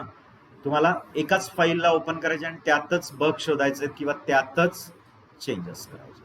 ते चेंजेस ऑटोमॅटिक सगळीकडे अप्लाय होतात. आता एक्सटर्नल CSS कसं वापरायचं सांगतो, त्याच्या आधी दुसरी टेक्निक काय, using internal CSS. Internal CSS मध्ये काय होईल की ती जी स्टायलिंग इन्फो आहे ती throughout the page apply, फक्त त्या पेज पुरतं. It will be apply to the entire page, but only to that page in which you have given that styling info. मग याच्यासाठी लिंक टॅग नाही, style tag दिला. आणि तो style tag पण युजली कोणत्या सेक्शन मध्ये देणे गुड प्रॅक्टिस आहे, हेड सेक्शन. का, कारण जेव्हा तुमचा पेज लोड होतो तर सगळ्यात पहिलं हेड सेक्शन पहिलं लोड होतं. मग हेड सेक्शन मधला पहिलं लोड झालं की मग पुढचं बॉडी पार्टला ज्या गरजेच्या गोष्टी आहेत त्या ऑलरेडी काय आहेत, लोडेड. मग स्टाईल टॅग वापरायचा, स्टाईल/स्टाईल, आणि मग ह्याच्यात तुम्ही तुमची स्टायलिंग इन्फो क्रिएट करा. सपोज ह्याच्यात मी पॅरा टॅग्ससाठी स्टायलिंग इन्फो दिली, H1 साठी काही स्टायलिंग इन्फो दिली. आता खाली बॉडीमध्ये पूर्ण पेज डिझाईन, तर त्या पेजमध्ये सगळीकडे जिथे जिथे पॅरा टॅग आहे किंवा त्या पेजमध्ये सगळीकडे जिथे जिथे H1 आहे तिथे ही स्टाईल काय होणार, अप्लाय. पण फक्त त्या पेज पुरतं. का, कारण हे स्टाईल त्या पेजमध्येच मी लिहिलेलं आहे ना. मग ती स्टायलिंग कुठे अप्लाय होणार, त्या पेजला अफेक्ट होईल. आणि तिसरं वे दिलेलं आहे, that is inline CSS. Correct. आता इनलाईन CSS म्हणजे स्पेसिफिक एलिमेंटलाच अप्लाय होतं बाय युझिंग स्टाईल ॲट्रिब्यूट. आणि आपण HTMLच्या वेळेला बऱ्याच वेळा स्टाईल ॲट्रिब्यूट वापरून झालेलो आहे ऑलरेडी. म्हणजे आपण बऱ्याचशा गोष्टी HTML मॉड्यूलमध्येच बघून झालेलो आहे. म्हणजे जर माझा हा H1 टॅग आहे, ठीक आहे, इथे लिहिलं आहे ITCS अकोली /H1. आता मला ह्याच्यावर काही स्टायलिंग अप्लाय करायचं. मग H1 चा जो ओपनिंग पार्ट आहे त्या एलिमेंटचा, त्याच्यात कोणता ॲट्रिब्यूट वापरा. स्टाईल ही ॲट्रिब्यूट हा आता, आणि डबल कोटमध्ये काय द्याल, डिक्लरेशन, म्हणजे प्रॉपर्टी आणि त्याची व्हॅल्यू, परत सेमिकोलन, प्रॉपर्टी आणि त्याची व्हॅल्यू. मग ह्या प्रॉपर्टीची ही व्हॅल्यू आहे, ह्या प्रॉपर्टीची ही व्हॅल्यू आहे, पण ती कोणाला अप्लाय होईल, या H1 ला. म्हणजे आता इथे मी जर फॉन्ट साईज दिलाय, कलर दिलाय, तर हे पूर्ण टेक्स्ट त्या फॉन्ट त्या कलर मध्ये अप्लाय, पण फक्त या H1 एलिमेंटलाच ते अप्लाय होणार. कळत आहे? कारण तेवढ्याच एलिमेंटला तुम्ही स्टाईल ॲट्रिब्यूट अप्लाय करा. मिनिंग कळत आहे का? क्लिअर? ओके, तो I hope it is clear. ठीक आहे. पण मग तुम्ही म्हणाल, मग काय ऑर्डर मध्ये हे जाणार, म्हणूनच त्याला कॅस्कॅडिंग स्टाईल शीट. म्हणजे माझ्या आधीच्या स्टाईल्स आहेत, तर कोणाच्या तरी दुसऱ्याच्या त्याला येऊन अजून ऍड होणार, मग अजून कुठून तरी त्याच्यात काय होणार, ऍड होणार. म्हणजे ह्या स्टाईल्स फक्त काय होत राहतात, अपेंड होत राहतात. गेले? आता सगळ्यात पहिला कोणाला वापरलं जातं, इनलाईन. सगळ्यात पहिलं कोणाचा इफेक्ट होतो, इनलाईन. इनलाईन झाल्यानंतर इंटरनल, आणि इंटरनल झाल्यानंतर एक्सटर्नल. आणि ते पण नाही तर जे डिफॉल्ट स्टायलिंग असतं ना त्या ब्राउझरचं, प्रत्येक ब्राउझर काहीतरी डिफॉल्ट स्टायलिंग अप्लाय करतच ना, डिफॉल्ट फॉन्ट देतं, डिफॉल्ट बॅकग्राऊंड, तर ते डिफॉल्ट वाला घेणं. म्हणजे सगळ्यात पहिलं कोणाला पिक करेल, जवळचं, दॅट इज इनलाईन. मग इनलाईन मधनं जेवढं वापरायचं ते वापरेल, नाही त्याच्यात त्याला सापडत आहे इनलाईन मध्ये, तर मग कुठून पिक करणार, इंटरनल. इंटरनल मध्ये जेवढे स्टाईल्स आहेत ते वापरेल, नाही तर एक्सटर्नल, आणि नाही तर मग जे डिफॉल्ट असतात ते वापरा. पण ऑर्डर लक्षात राहील ना? Yes no? क्लिअर? हे सगळे सिक्वेन्स विचारतात, हे कॉमन इंटरव्ह्यू क्वेश्चन्स आहे की the order in which the styling is applied. तर स्टायलिंग कशी अप्लाय होते कळलं तर सगळ्यात पहिली इनलाईनची पिक करेल. मग इनलाईन मध्ये जेवढ्या स्टाईल्स दिल्या ते वापरून घेईल, मग जाणार इंटरनल मध्ये, मग जाईल एक्सटर्नल CSS, आणि मग ज्या काही डिफॉल्ट आहेत त्यावर. मग ह्या सगळ्या स्टाईल चिकटत चालल्यात ना, मग त्या अपेंड होत आहेत. म्हणजे स्वतःच्या इनलाईन काही होत्या त्यालाच अजून काय स्टायलिंग ऍड होईल, जी इंटरनल कडनं आहे, त्यालाच काय ऍड होईल, जी एक्सटर्नल कडनं आलेली आहे. आणि म्हणून त्याला कॅस्कॅडिंग स्टाईल शीट्स म्हणतो. आता इंटरनल, सॉरी, पहिलं आपण एक्सटर्नल कडे. ठीक आहे. एक्सटर्नल मध्ये कसं अप्लाय होईल, आता मी एक एक्झाम्पल घेतलाय आणि तो एक्झाम्पल घेऊन दाखवलाय. बघा, इथे एक वेगळी CSS फाईल बनवली. ठीक आहे, style.css. आपण प्रोग्राम करून बघायचा. तर style.css नावाची एक काय बनवली आहे फाईल. त्याच्यात मी कोणत्या सिलेक्टरसाठी, पॅरा P टॅग साठी काय अप्लाय केलंय, स्टाईल. कळताय ना? Yes no? सिलेक्टर कोण आहे इथे, P एलिमेंट आहे.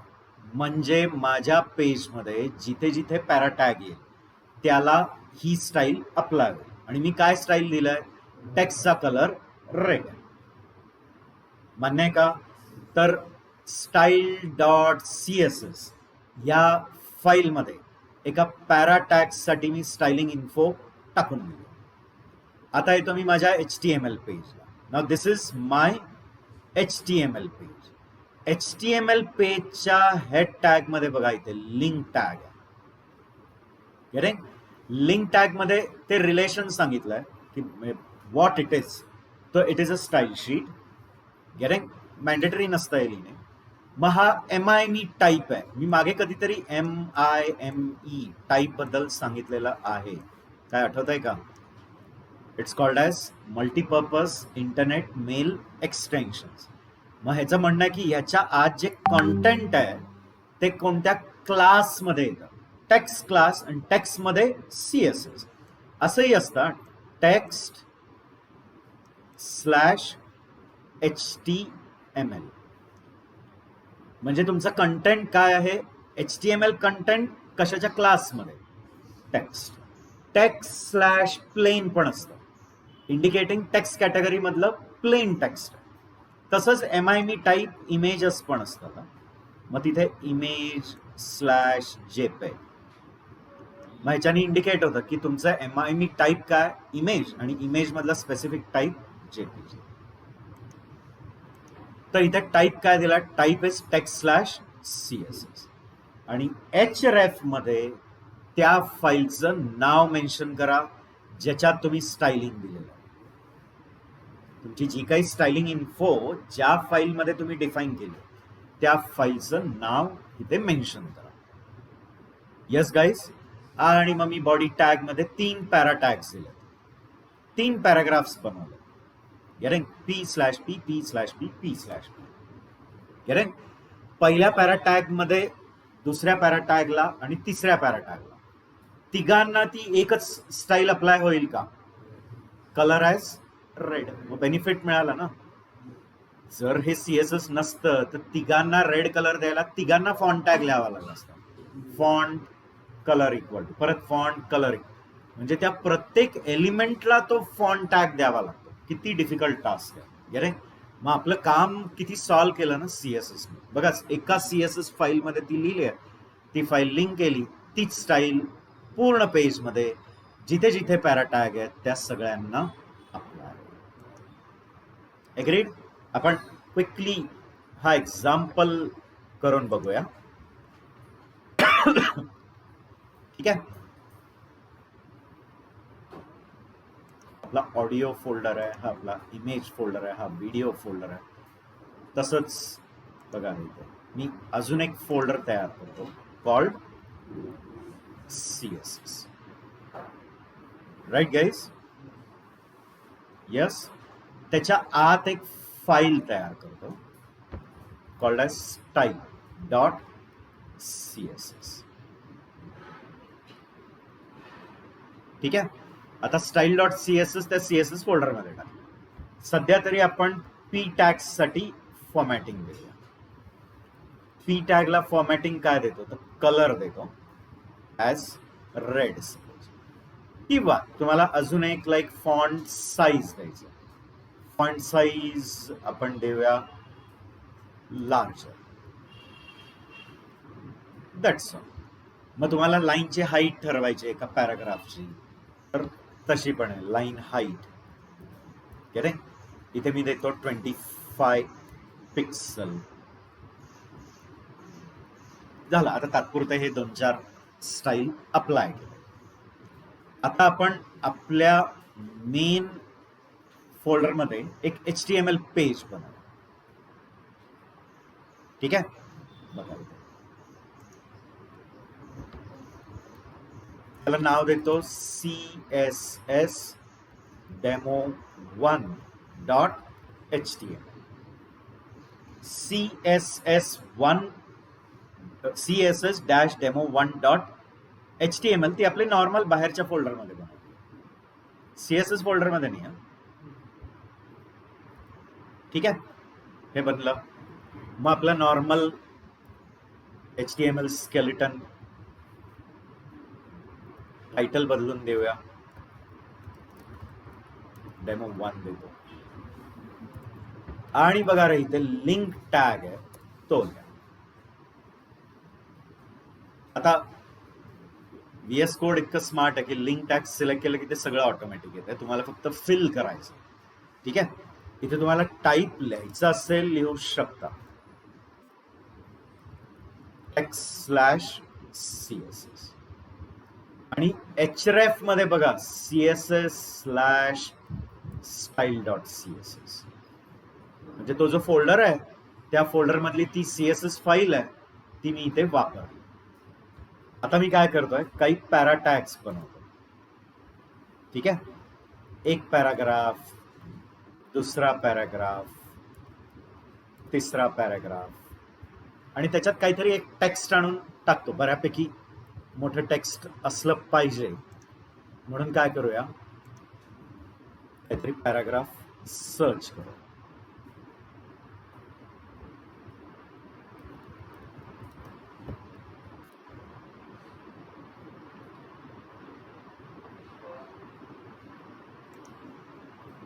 ठीक आहे, कुठल्या तरी पेजवरचं एखादा पॅरा कंटेंट उचलून पेस्ट करू आपण.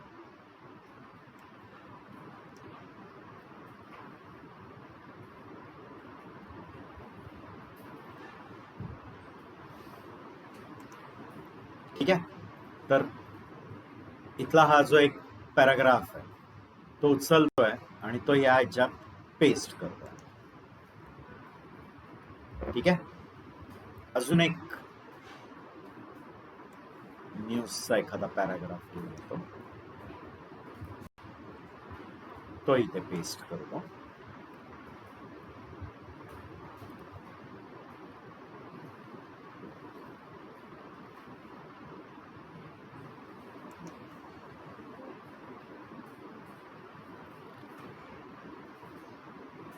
तिथून एखादा अजून एक मोठा पॅराग्राफ घेऊन टाकतो.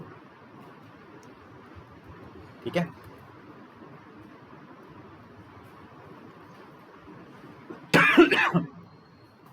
That's all. आणि तुम्ही आता हा पेज जर रन करून बघितला तर तिन्ही पॅराग्राफला तीच स्टाईल अप्लाय व्हायला पाहिजे. काय, colour red, line height 25 pixel आणि फॉन्टची साईज लार्ज. ठीक आहे, आता रन करून बघा.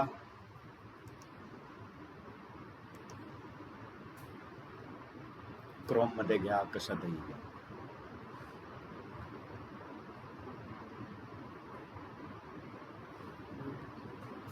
ठीक आहे, सी, कॅन यू सी तिन्ही पॅराग्राफला ती सेम स्टाइलिंग अप्लाय केली का? नाही, तिघांना सेम झाली ना, की तिघेही रेड कलर, तिघांचा लाईन हाईट तेवढा झालाय आणि सेम फॉन्ट पण सेम, फॉन्टची साईज पण सेम. तर सेम स्टाइलिंग तिन्ही पॅराग्राफला काय झाली आपला. Agreed guys? Now this was using external CSS. ठीक आहे, आता दुसरं आपण इंटरनल CSS नी पण होतं का ते बघूया. इंटरनल CSS नी कसं करायचंय ते मी सांगितलं होतं. स्टाईल टॅग वापरायचा, स्टाईल स्लॅश स्टाईल, आणि तो स्टाईल टॅग कुठे वापरायचा, हेड. मग बघा आता हेड मध्ये काय दिलंय, स्टाईल स्लॅश स्टाईल, आणि तिथे मी पॅरा टॅगला कलर ब्लू दिला आणि खाली बॉडीमध्ये बरेच पॅराग्राफ आहेत. मग ह्या सगळ्या पॅराग्राफला ती स्टाईल अप्लाय होणार ना, हो की नाही? क्लिअर? बर, ते पण करून बघा बरं तुम्ही इंटरनल CSS नी पण. इंटरनल CSS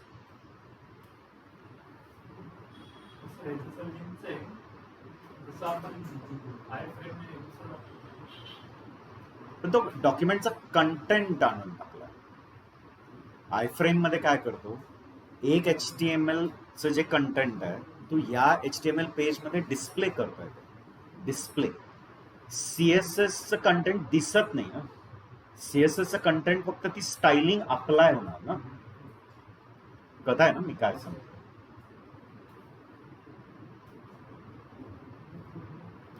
ठीक आहे, इंटरनल CSS नी पण करून बघताय. काय करा, त्याच पेज मध्ये तो लिंक जो आहे तो हाईड करून द्या. ठीक आहे, हा जो आहे लिंक त्याला कमेंट मध्ये टाका ना. How do we put in a comment? बघा, less than exclamation double dash असतं. This is the comment in HTML style.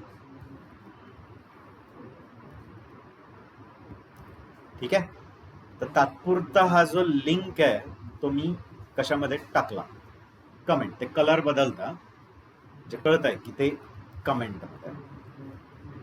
आणि इथे मी स्टाईल टॅग वापरतोय, त्याच्यात पी टॅग, आणि इथे पी टॅगला मी स्टाईल अप्लाय. पण आता थोडा वेगळा कलर घेऊया. तोच कसा ना, म्हणजे कळणार कसं ना की बाबा ते तिथून अफेक्ट झालाय का इथून. ब्लू व्हायलेट घेतली. ठीक आहे. फॉन्टची साईज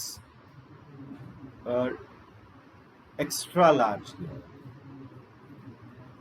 डबल एक्स्ट्रा लार्ज. ठीक आहे. मग लाईन हाईट 30 px.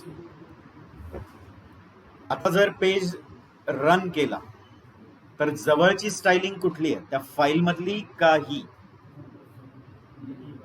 ज्या जवळच्या स्टाईल्स आहेत त्या पहिला घेतात, मग त्याला बाहेरच्या स्टाईल कॅस्कॅड करत जातात. आता जर मी हाच पेज रन केला परत तर ही न्यू स्टाइलिंग अप्लाय झाली असेल. बघा दिसतीये. फॉन्टचं साईज एक्स्ट्रा लार्ज झालं, मग ते ब्लू व्हायलेट कलर झाला. लाईनची हाईट 30 px जी तुम्ही वाढवू शकता.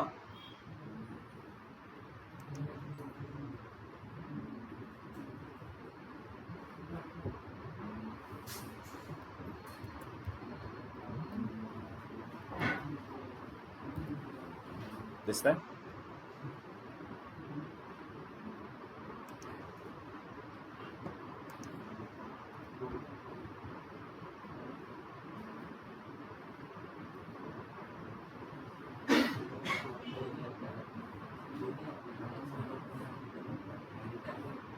हा देऊ शकतो ना, येतंय ना. आता पुढे एक एक करून सगळं सांगतोय मी. मान्य आहे. आता हे पुढे येतं, एक एक दाखवतो ना कसे मल्टिपल कसे अप्लाय, क्लास कसे तयार करायचे, आयडी कशी तयार करायचे, सगळं सांगतो. ठीक आहे. सेकंड वे कळलाय. स्टाईल टॅग वापरून येतोय का स्टाईल अप्लाय होतो. आणि तिसरा वे काय सांगितला होता, इनलाईन. मग इनलाईन काय करायचं, त्या त्या एलिमेंटच्या ओपनिंग टॅग मध्ये स्टाईल ऍट्रिब्यूट मध्ये स्टाईल. मग एक इनलाईन पण देऊन बघा. एखाद्या पॅराग्राफला स्टाईल वेगळी द्या. ठीक आहे.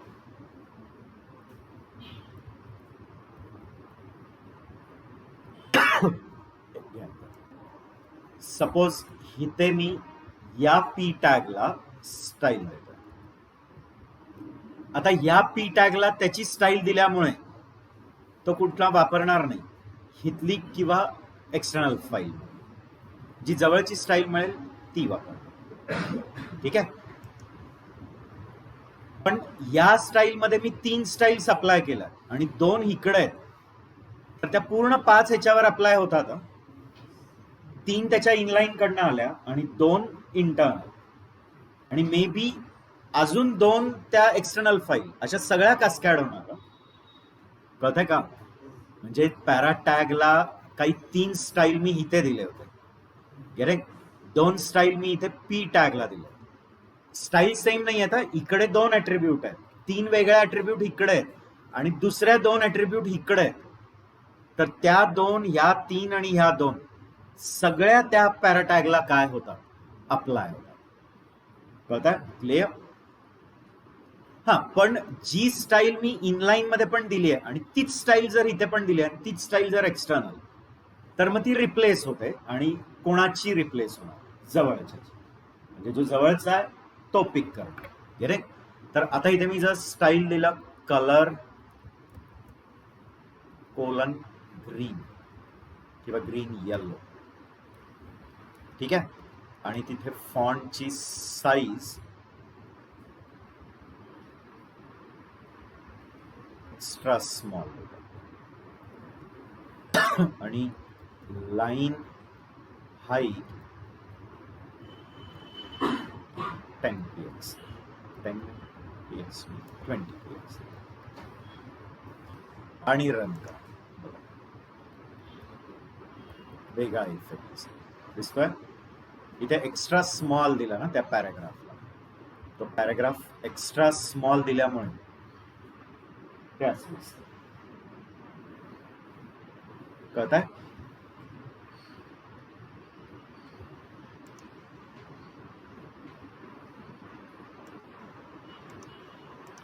ठीक आहे, इथपर्यंत क्लिअर आहे का तुम्हाला? तर तिन्ही वेनी स्टाइलिंग अप्लाय करून बघितली का? ठीक आहे, आणि ते कसं अप्लाय होणार आहे कळलं ना? आता जर मी इनलाईन पी ला 2 स्टाईल्स दिलेल्या आहेत आणि त्या 2च्या व्यतिरिक्त अजून 3 स्टाईल इंटरनलला दिल्या आणि दुसऱ्या 2 स्टाईल फाईल मध्ये दिल्या, तर त्या सगळ्या अप्लाय होणार ना ह्याला? कळतायत का? हा, पण त्याच स्टाईल मी इंटरनलला पण आहेत आणि त्याच स्टाईल मी एक्सटर्नल मध्ये पण दिल्या, तर मग कोणती वाली स्टाईल घेणार? जी जवळची आहे, ती रिप्लेस नाही होणार. क्लिअर? म्हणजे इथे इंटरनल मध्ये 2 स्टाईल्स आहेत, इकडे वेगळ्या 3 स्टाईल आहेत आणि एक्सटर्नल फाईल मध्ये वेगळे 2 स्टाईल आहेत, तर ते सगळे 7 स्टाईल्स इथे अप्लाय होणार. त्या स्टाइलिंग वेगळ्या आहेत ना, प्रॉपर्टी सेम नाही आहे. ह्या दोन सोडून वेगळ्या 3 इथे आहेत आणि हे 3 सोडून दुसरे 2 वेगळे आहेत, तर ह्या पॅराटॅगला किती स्टाईल्स अप्लाय होते? हे सगळे 7 इथे अप्लाय होणार. कळतंय का? क्लिअर? पण जर या 2 स्टाईल पैकीच एक स्टाईल इथे पण आहे, रिपीट आहे, तर मग ती जी जवळची असते तीच घेणार. गेले? म्हणून का त्याला कॅस्कॅडिंग स्टाईल शीट्स म्हणतात, ते कळलं ना? ओके, आता आपण बघूया ते सिलेक्टर्स किती वेगळ्या वेज असू शकतात. Getting? Okay, till here it is clear to you guys? Sure? External CSS, internal CSS, inline CSS, right ना? क्लिअर? आता तो जनरल सिंटॅक्स दिला होता बघा मी सीएसएसचा, की पहिलं सिलेक्टर होतं, open brace, declaration semicolon, declaration semicolon, close brace. तर तो जो सिलेक्टर आहे तो काय असू शकतो? तर मी सांगितलं की it is an HTML element on which that style information will be applied. गेले? पण तो सिलेक्टर काय वेगळ्या वेगळ्या वेजनी आपण लिहू शकतो ते. तो CSS selector selects the HTML element you want to style. म्हणजे सिलेक्टर काय ठरवतो की त्या स्टाइलिंग कोणावर अप्लाय करायची. मग ज्याच्यावर ती स्टाइलिंग अप्लाय करायची ती मी कुठे लिहिणार? सिलेक्टर. गेले? मग सिलेक्टरचे टाइप्स काय काय तर ते बघा. First is element selector. Element selector म्हणजे इथे तुम्ही एलिमेंटचं नेम देणार. एलिमेंट म्हणजे कळत आहे ना, ओपनिंग टॅग मध्ये जो कीवर्ड वापरतो, ओपनिंग टॅग, क्लोज टॅग मिळून काय बनतं? एक एलिमेंट. एक एलिमेंट. HTML विसरलात, opening tag, closing tag makes one element. आणि ओपनिंग टॅग मध्ये आपण एक HTML चा कीवर्ड वापरतो. मग तो H1 आहे, H2, H3, H6 आहे, P आहे, कितीतरी आहे, इनपुट आहे, फॉर्म आहे, कितीतरी एलिमेंट्स आहेत, व्हिडिओ टॅग आहे, ऑडिओ टॅग आहे, आपण आतापर्यंत कितीतरी टॅग्स बघितले. तर इथे काय द्यायचा? बॉडी टॅग आहे, HTML टॅग आहे, we have seen HTML tag also, we have seen body tag also. तर इथे टॅगचं नाव द्यायचं, म्हणजे तुमच्या HTMLच्या एलिमेंटचं नाव ज्याच्यावर ती स्टाइलिंग अप्लाय होईल. ठीक आहे? तर एलिमेंट सिलेक्टर मध्ये कोण कोण येतील? असा पॅरा टॅग लिहिला किंवा H1 टॅग दिला, H2, H3, H6 what ever, किंवा मी पॅरा टॅग, अजून बरेच आहेत, बॉडी टॅग आहे, ठीक आहे, IMG टॅग आहे. सगळ्या टॅगची नेम्स इथे वापरू शकता ज्याला तुम्हाला स्टाइलिंग अप्लाय करायचं. दुसरा आहे ID सिलेक्टर. आता आय डी सिलेक्टर कधी वापरायचा, तर जर तुमच्या पेजमध्ये तुम्हाला एखाद्या एलिमेंटला युनिक स्टाईल द्यायची, म्हणजे ती स्टाईल मल्टिपल प्लेसला अप्लाय नाही करायची. म्हणजे पूर्ण पेजमध्ये एक कोणीतरी एलिमेंट आहे ज्याला मला एक वेगळी स्टाईल अप्लाय करायची, मग त्या एलिमेंटला मी काय दिलेलं असणार आहे. ठीक आहे, तो जो कोणी एलिमेंट आहे पी आणि आय डी इक्वल टू, इथे डबल कोट मध्ये मी P1 दिला आणि मग तुमचा पॅराटॅग कंप्लीट झाला मध्ये पॅराटॅग. आता याला जेव्हा तुम्ही स्टायलिंग अप्लाय करणं, तर ही आयडी तिथे वापरायची. कुठे? सिलेक्टरच्या इथे hash P1 open brace close brace declarations. मग आता ह्या प्रॉपर्टीज कोणाला अप्लाय होतील? त्या एलिमेंटला ज्याची आयडी P1, त्या एलिमेंटला हे सगळे स्टाईल्स अप्लाय होईल ज्याची आयडी P1. आणि आयडी युनिक असतात. आयडी काय होत नाही, रिपीट. गेटिंग? तर जनरली आयडीनी कधी स्टायलिंग करायचं कळलं की पूर्ण पेजमध्ये काही स्टाईल्स युनिकच अप्लाय करा, म्हणजे ज्या मला रिपीट नाही करायच्या. एक कोणीतरी आहे त्याला ती युनिक स्टाईलच काय व्हायला पाहिजे अप्लाय. गेटिंग? मग तिसरा आहे क्लास सिलेक्टर. आता क्लास सिलेक्टर कधी अप्लाय कराल, तर काही ग्रुप ऑफ एलिमेंट्स आहेत त्यांनाच मला ती स्टाईल काय करायची, अप्लाय करायची. म्हणजे आहेत बरेच एलिमेंट, म्हणजे माझ्या पेजमध्ये असतील काही 10-12 बटन्स आहेत, कुठेतरी 5-6 वेळा पॅराग्राफ्स आले, 10-12 वेळा H1 आलेत, पण त्यातल्या काही 3 किंवा 4 जणांनाच मला एक काय अप्लाय करायची, स्टाईल अप्लाय करायची. तर मी त्यांना काय देणार? क्लास. मग तो क्लास ऑफ एलिमेंट्स झाला ना, ते वेगळे आहेत. गेटिंग? ते क्लास ऑफ काय आहे? एलिमेंट्स. मग त्या क्लास ऑफ एलिमेंट्सलाच ती स्टाईल काय अप्लाय. मग सपोज तो H1 आहे, तर तिथे तुम्ही क्लास लिहून ठेवला असेल, क्लास ABC. मग अजून कुठेतरी एक पॅराग्राफ आहे, त्याला मी काय दिलेलं असणार? Class equal to ABC. Clear? आणि मग जिथे तुम्ही स्टायलिंग अप्लाय कराल तिथे सिलेक्टरच्या जागी काय द्यायचा? हे क्लासचं नाव डॉट ABC, आणि मग ह्याच्या आत तुमची स्टायलिंग. आता ही जी ABC स्टाईल, ABC क्लासची जी स्टाईल आहे ती कोणाला अप्लाय होईल?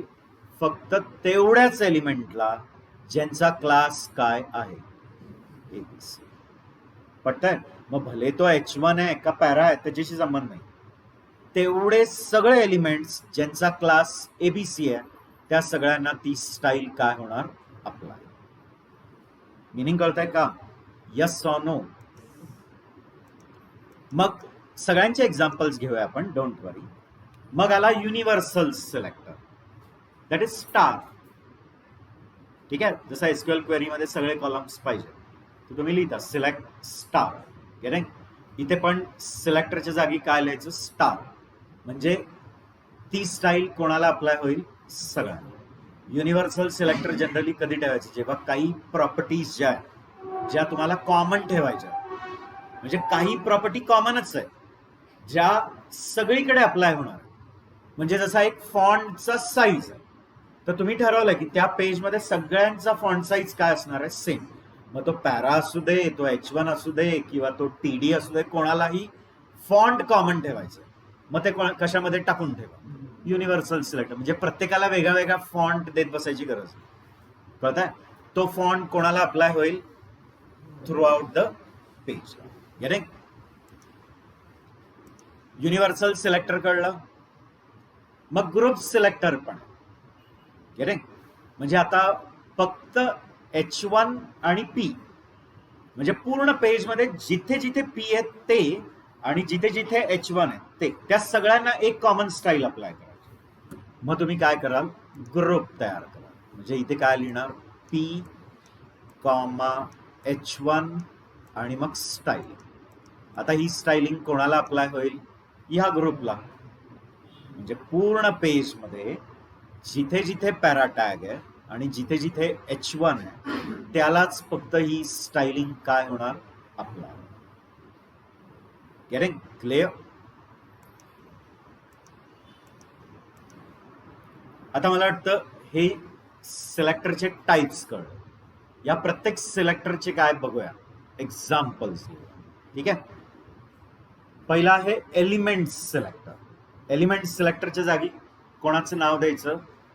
HTML एलिमेंटचं. HTML एलिमेंट म्हणजे त्याच्या टॅगचं नाव लिहिलं. मग पूर्ण पेज मध्ये जिथे जिथे तो एलिमेंट दिसेल तिथे ती स्टायलिंग इन्फॉर्मेशन काय होणार आपला. Right. See the element selector selects the HTML element by the tag name. ते जे काही टॅग नेम आहे ते वापरायचं. जसं इथे बघा example P text align centre दिलाय आणि कलर ब्लू दिला. पण मला सांगा हा जो सिलेक्टर आहे तो कोण आहे ह्यापैकी? हा जो सिलेक्टर आहे तो कोण आहे? एलिमेंट सिलेक्टर आहे ना. हे एलिमेंटचं नाव आहे ना, हे टॅगचं नाव आहे. मग आता हे कुठे कुठे अप्लाय होईल? पूर्ण पेज मध्ये जिथे जिथे पी टॅग आहे. Getting? applies to all P elements in the HTML document. म्हणजे पूर्ण डॉक्युमेंट मध्ये जिथे जिथे P एलिमेंट आहे तिथे ही स्टायलिंग इन्फो अप्लाय. गेटिंग? मग आता आपण तर एक्झाम्पल जे बघितले तिन्ही वेनी, external CSS, internal CSS, inline CSS, तिन्ही केस मध्ये सिलेक्टर कोण होता? पॅरा होता. पण या पाच पैकी काय कॅटेगरी? Element selector. इनलाइन ही CSS अप्लाय करायची वे, अप्लाय करायची पद्धत काय होती? तीन: external CSS, internal CSS, inline CSS. I am telling about the selector. तो जो जनरल कमांड होता ना, जनरल कमांड काय दिला? Selector open brace close brace आणि मग आत डिक्लरेशन्स होते. तर हा जो सिलेक्टर आहे तो आपण जे एक्झाम्पल्स घेतले त्यात काय कॅटेगरीवाला होता? एलिमेंट सिलेक्टर होता ना. आपण P टॅग वापरला. P is the tag name. Tag name म्हणजे ते एलिमेंटचं नाव आहे, HTML एलिमेंटचं. मग पूर्ण पेज मध्ये जिथे जिथे P दिसेल तिथे ही स्टाईल अप्लाय. रूल कळला? एलिमेंट सिलेक्टर मला वाटतं कळलं. दुसरा आहे ID सिलेक्टर. ID सिलेक्शननी पण काय करता येतं? स्टाईल अप्लाय करता येतं. त्याचा पण एक एक्झाम्पल दाखवतो. डोंट. ठीक आहे.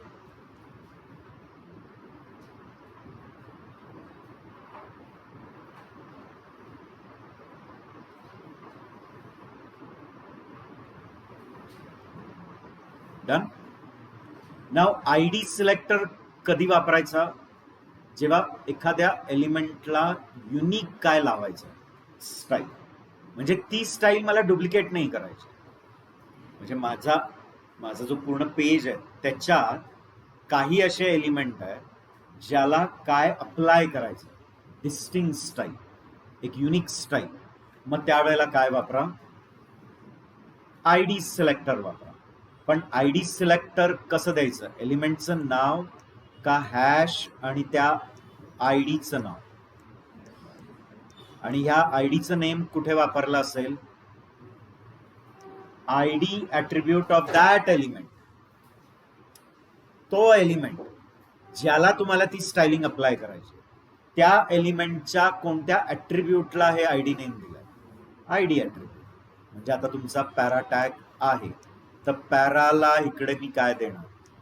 ID equal to hash ID. इथे हॅश लिहायची गरज नाही, नुसतं ID नेम द्यायचं. म्हणजे त्या आयडीचं जे नाव आहे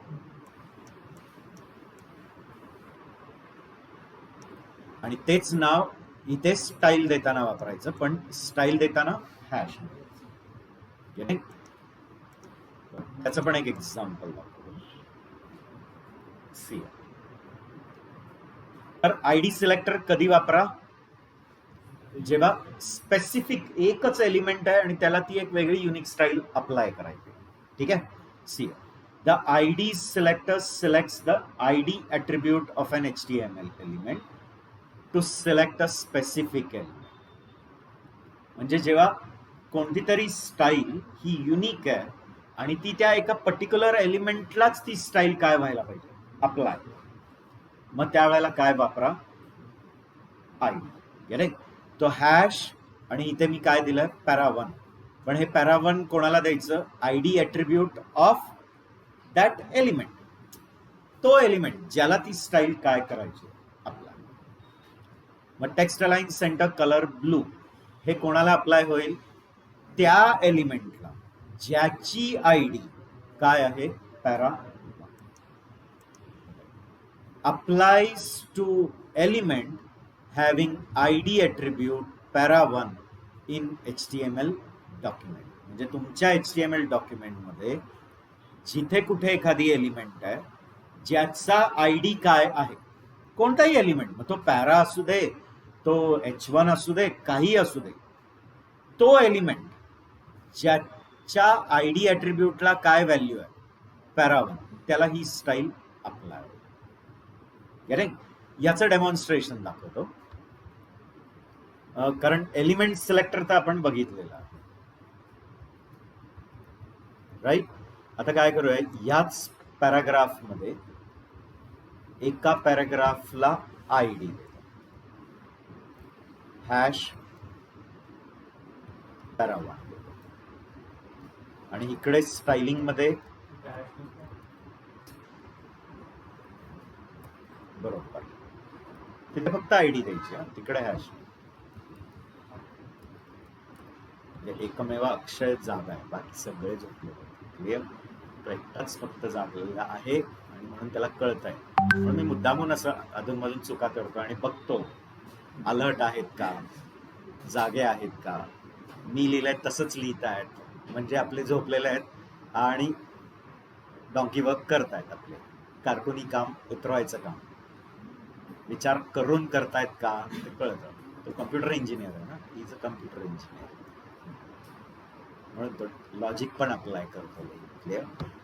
असं हॅश पॅरा1 इथे देतो कलर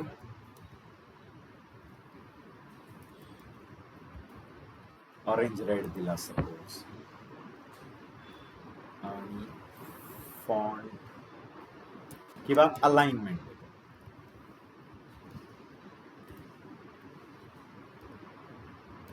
टेक्स्ट अलाइन जस्टिफाय. मग मला सांगाल, ही जी एक वेगळी स्टाईल आहे, कलर ऑरेंज रेड आणि टेक्स्ट अलाइन जस्टिफाय, ही कोणाला अप्लाय होईल, त्या पॅराला ज्याची आयडी पॅरा1.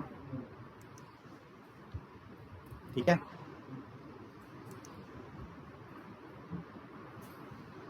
दिसतंय, या पॅराला ते ऑरेंज रेड अप्लाय झालं.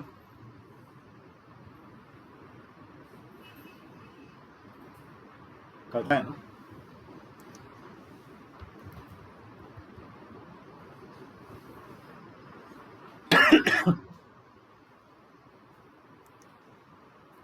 ठीक आहे.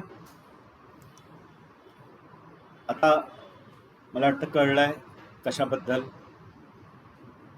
एलिमेंट सिलेक्टर आणि आयडी सिलेक्टर. आता क्लास सिलेक्टर पण बघूया.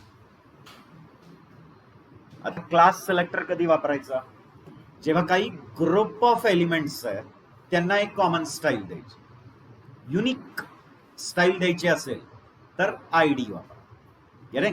आता एक पूर्ण पेज आहे, त्यातले हे 2 पॅराग्राफ आहेत आणि हे 2 H1 आहे, या चौघांना मला एक कॉमन काय द्यायचं, स्टाईल अप्लाय करायचं.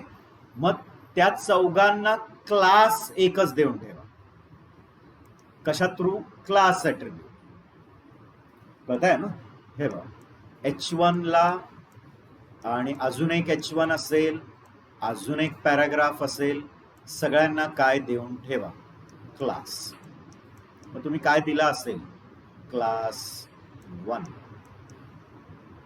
ठीक आहे, याला पण तोच क्लास द्यायचा. क्लास रिपीट होऊ शकतं, म्हणून तर क्लास हा ग्रुप ऑफ मेंबर्स असतो ना, बऱ्याच मेंबर्सचा ग्रुप काय तयार करतो, एक क्लास.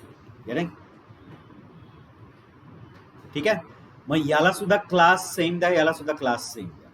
आता स्टायलिंग देताना डॉटनी सुरू करायचं, डॉट क्लास 1 आणि open.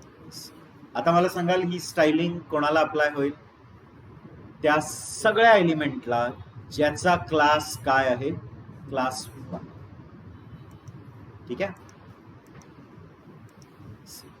the class selector selects HTML element with a specific class attribute.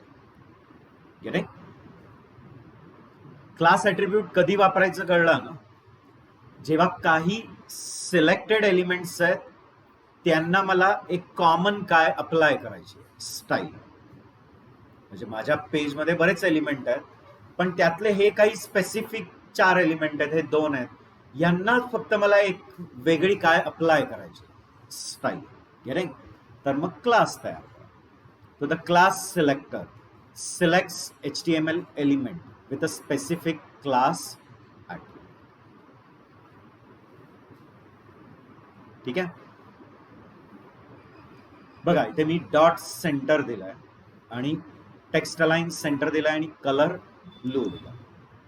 आता जेवढे एलिमेंट्स आहेत ज्यांना हा क्लास आहे त्या सगळ्यांना ते अप्लाय. एक्झाम्पल दाखवतो, applies to all the elements having class attribute as centre.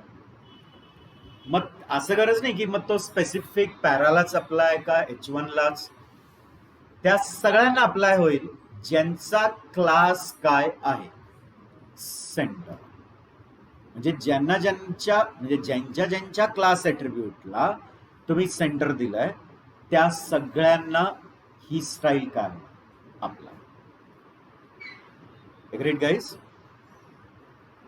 बर, याचा पण एक एक्झाम्पल दाखवतो, त्याच फाईलमध्ये घेऊया आपण.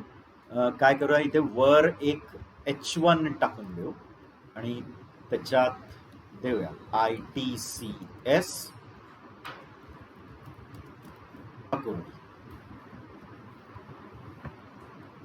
ठीक आहे, आणि अजून एक पॅरा टॅग घेऊया,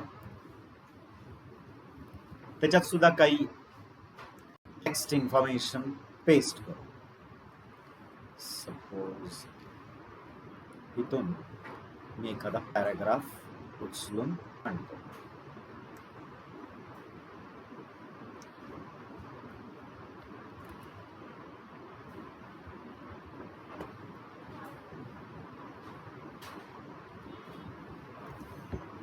ठीक आहे, पण आता दोघांना मी एकच क्लास देणार आहे.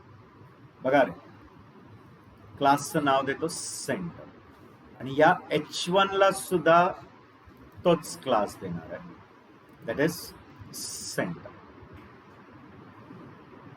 तर कोणाकोणाला ती स्टायलिंग इन्फॉर्मेशन अप्लाय होईल, त्या सगळ्या एलिमेंटला ज्याचा क्लास सेंटर आहे. मग ह्या H1 ला आणि या पॅरा टॅगला, त्या दोघांना ती स्टायलिंग इन्फो अप्लाय होईल. आता ती स्टायलिंग इन्फो तुम्ही इनलाईन देताय, इंटरनल देताय का एक्सटर्नल? तर सध्या मी इंटरनल देतोय. बघा इथे डॉट सेंटर, इथे टेक्स्ट अलाइन सेंटर देतोय आणि कलर काहीतरी वेगळा घेऊया.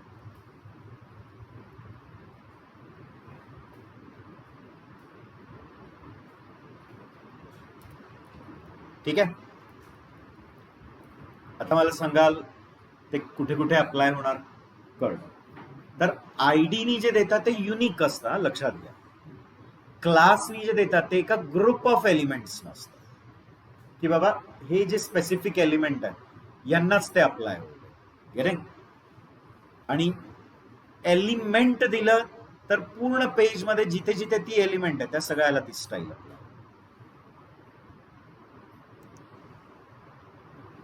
रीरन करून तुम्ही चेंजेस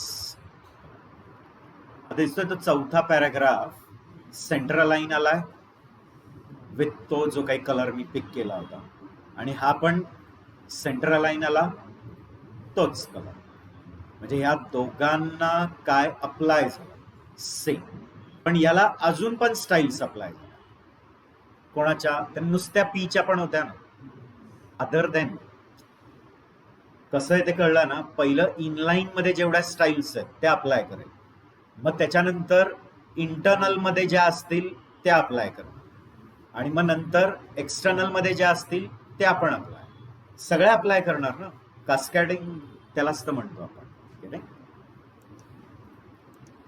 ठीक आहे हा पण पार्ट क्लिअर आहे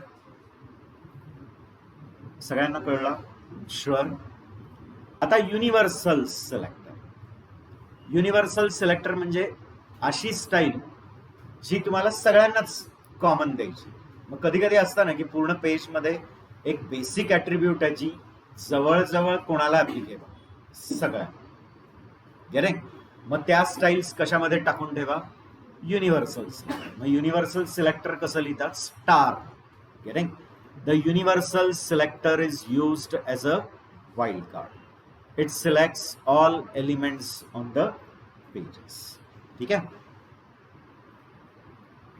स्टार कलर ग्रीन दिला आणि फॉन्ट साइज 20 दिला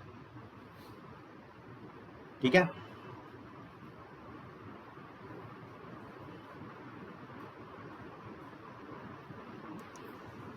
where it will apply this applies to all the elements in HTML page पूर्ण पेज मध्ये जेवढे एलिमेंट्स आहेत त्या सगळ्यांना तो ऍप्लिकेबल आहे ठीक आहे आपण आपल्या पेज मध्ये पण एक असं काहीतरी करूया की एक अशी स्टाईल आहे जी सगळ्यांनाच अप्लाय होईल तर for example suppose me underline घेतलं किंवा फॉन्ट साईज पण देऊ शकता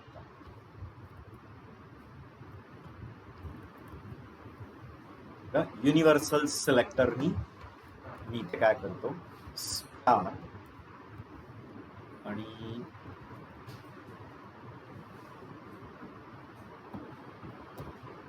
टेक्स्ट डेकोरेशन अंडरलाईन हे सगळं बघणार आहे आपण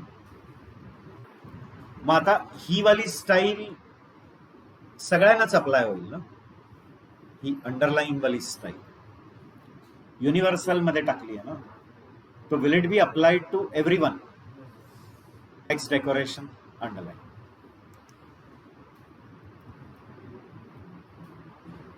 सगळेच अंडरलाईन झाले ऑल कारण ते युनिव्हर्सल सिलेक्टर आहे म्हणजे त्याच्यात जी स्टाईल लिहाल ती स्टाईल सरसकट पूर्ण पेज मध्ये सगळ्यांनाच अप्लाय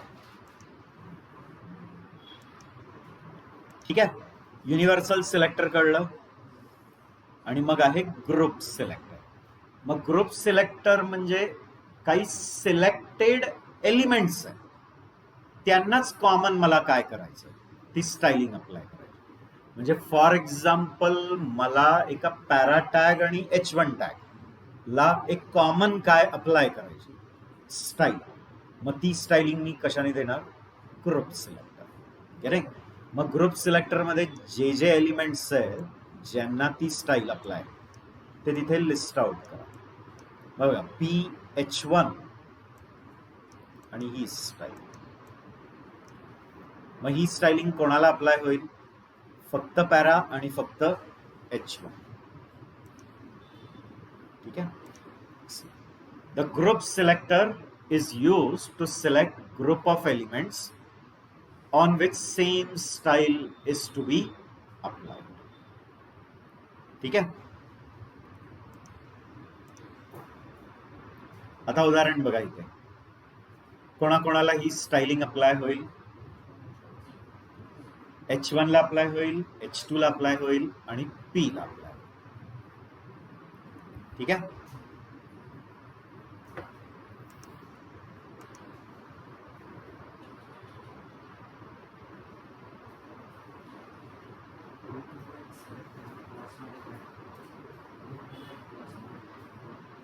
नाही नाही त्या नाही क्लासमध्ये तू काही पॅराटॅग सोडू पण शकतो ना, इथे सगळेच पॅरा आहे सांगतो ना.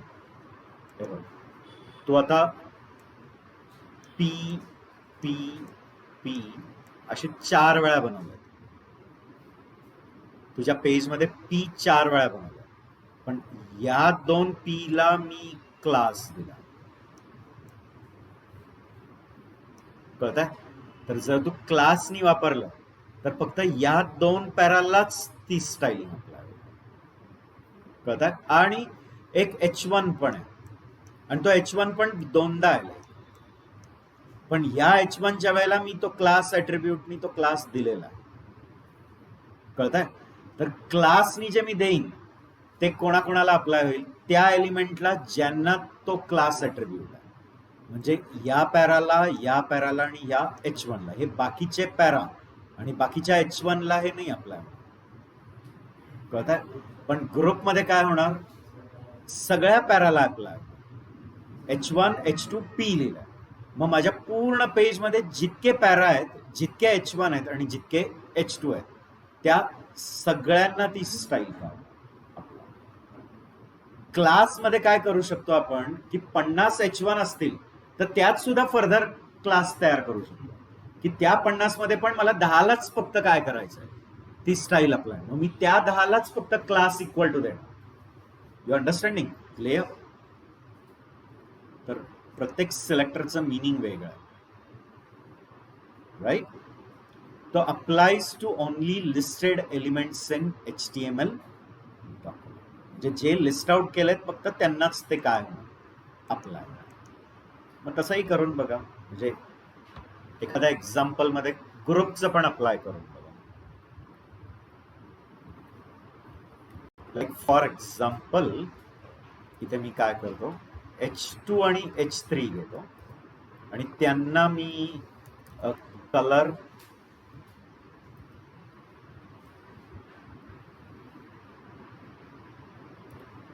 आणि त्यांना मी बॅकग्राऊंड पण देतो. ठीक आहे? तर कलर आणि बॅकग्राऊंड हे कोणाला दिलंय? H2 आणि H3. मग आपल्या पेजमध्ये काही H2s टाकूया.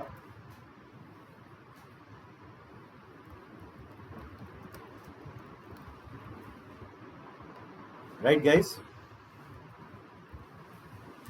अजून एक H2 टाकूया. मग एखादा H3 टाकूया.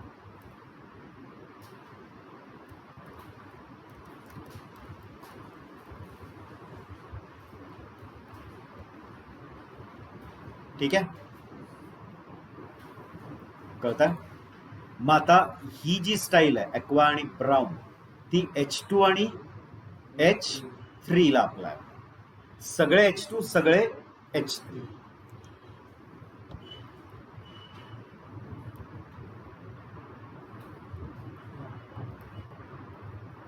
दिसतंय?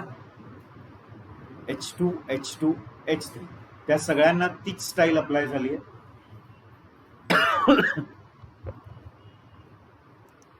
कळ? त्यात जर तुमचा अजून एखादा H2 असता पण त्याला तुम्ही क्लास दिलाय, मग त्याला काय अप्लाय नाही होणार. होईल किंवा मग ते रिपीट नसेल तर नाही अप्लाय. म्हणजे आता एखाद्या H2 ला क्लास इक्वल टू सेंटर दिलाय तर त्याला हे पण अप्लाय होईल प्लस हे पण. ज्या प्रॉपर्टी डुप्लिकेट नाही झाल्यात त्या, याच्यात ज्या प्रॉपर्टी इथे डुप्लिकेट झाल्यात तर त्याच्या घेणार, आणि ज्या प्रॉपर्टी सेम नाही आहेत, वाढीव आहेत, तर त्या वाढीव प्रॉपर्टी पण काय करणार? अप्लाय करणार. कळतंय? जसं एक्झाम्पल देतो की जर मी इथे क्लास सेंटर दिला तर ह्याला काय अप्लाय होईल? हा, म्हणजे क्लास सेंटरच्या पहिल्या प्रॉपर्टी अप्लाय होतील, text align, centre and colour. हा, पण H2 ह्याच्यात पण येतो ना, मग त्यातला कलर तर सेम होता, म्हणजे तो तोच घेणार, ह्याला नाही घेणार, पण बॅकग्राऊंड हा घेणार. हे झाल्यानंतर युनिव्हर्सल मधला अंडरलाईन पण घेणार आणि हे झाल्यानंतर एक्सटर्नल मध्ये जर असेल तर ते असे स्टायलिंग अप्लाय होत. फक्त हा का नाही घेतला कारण हा रिपीट झालाय ना,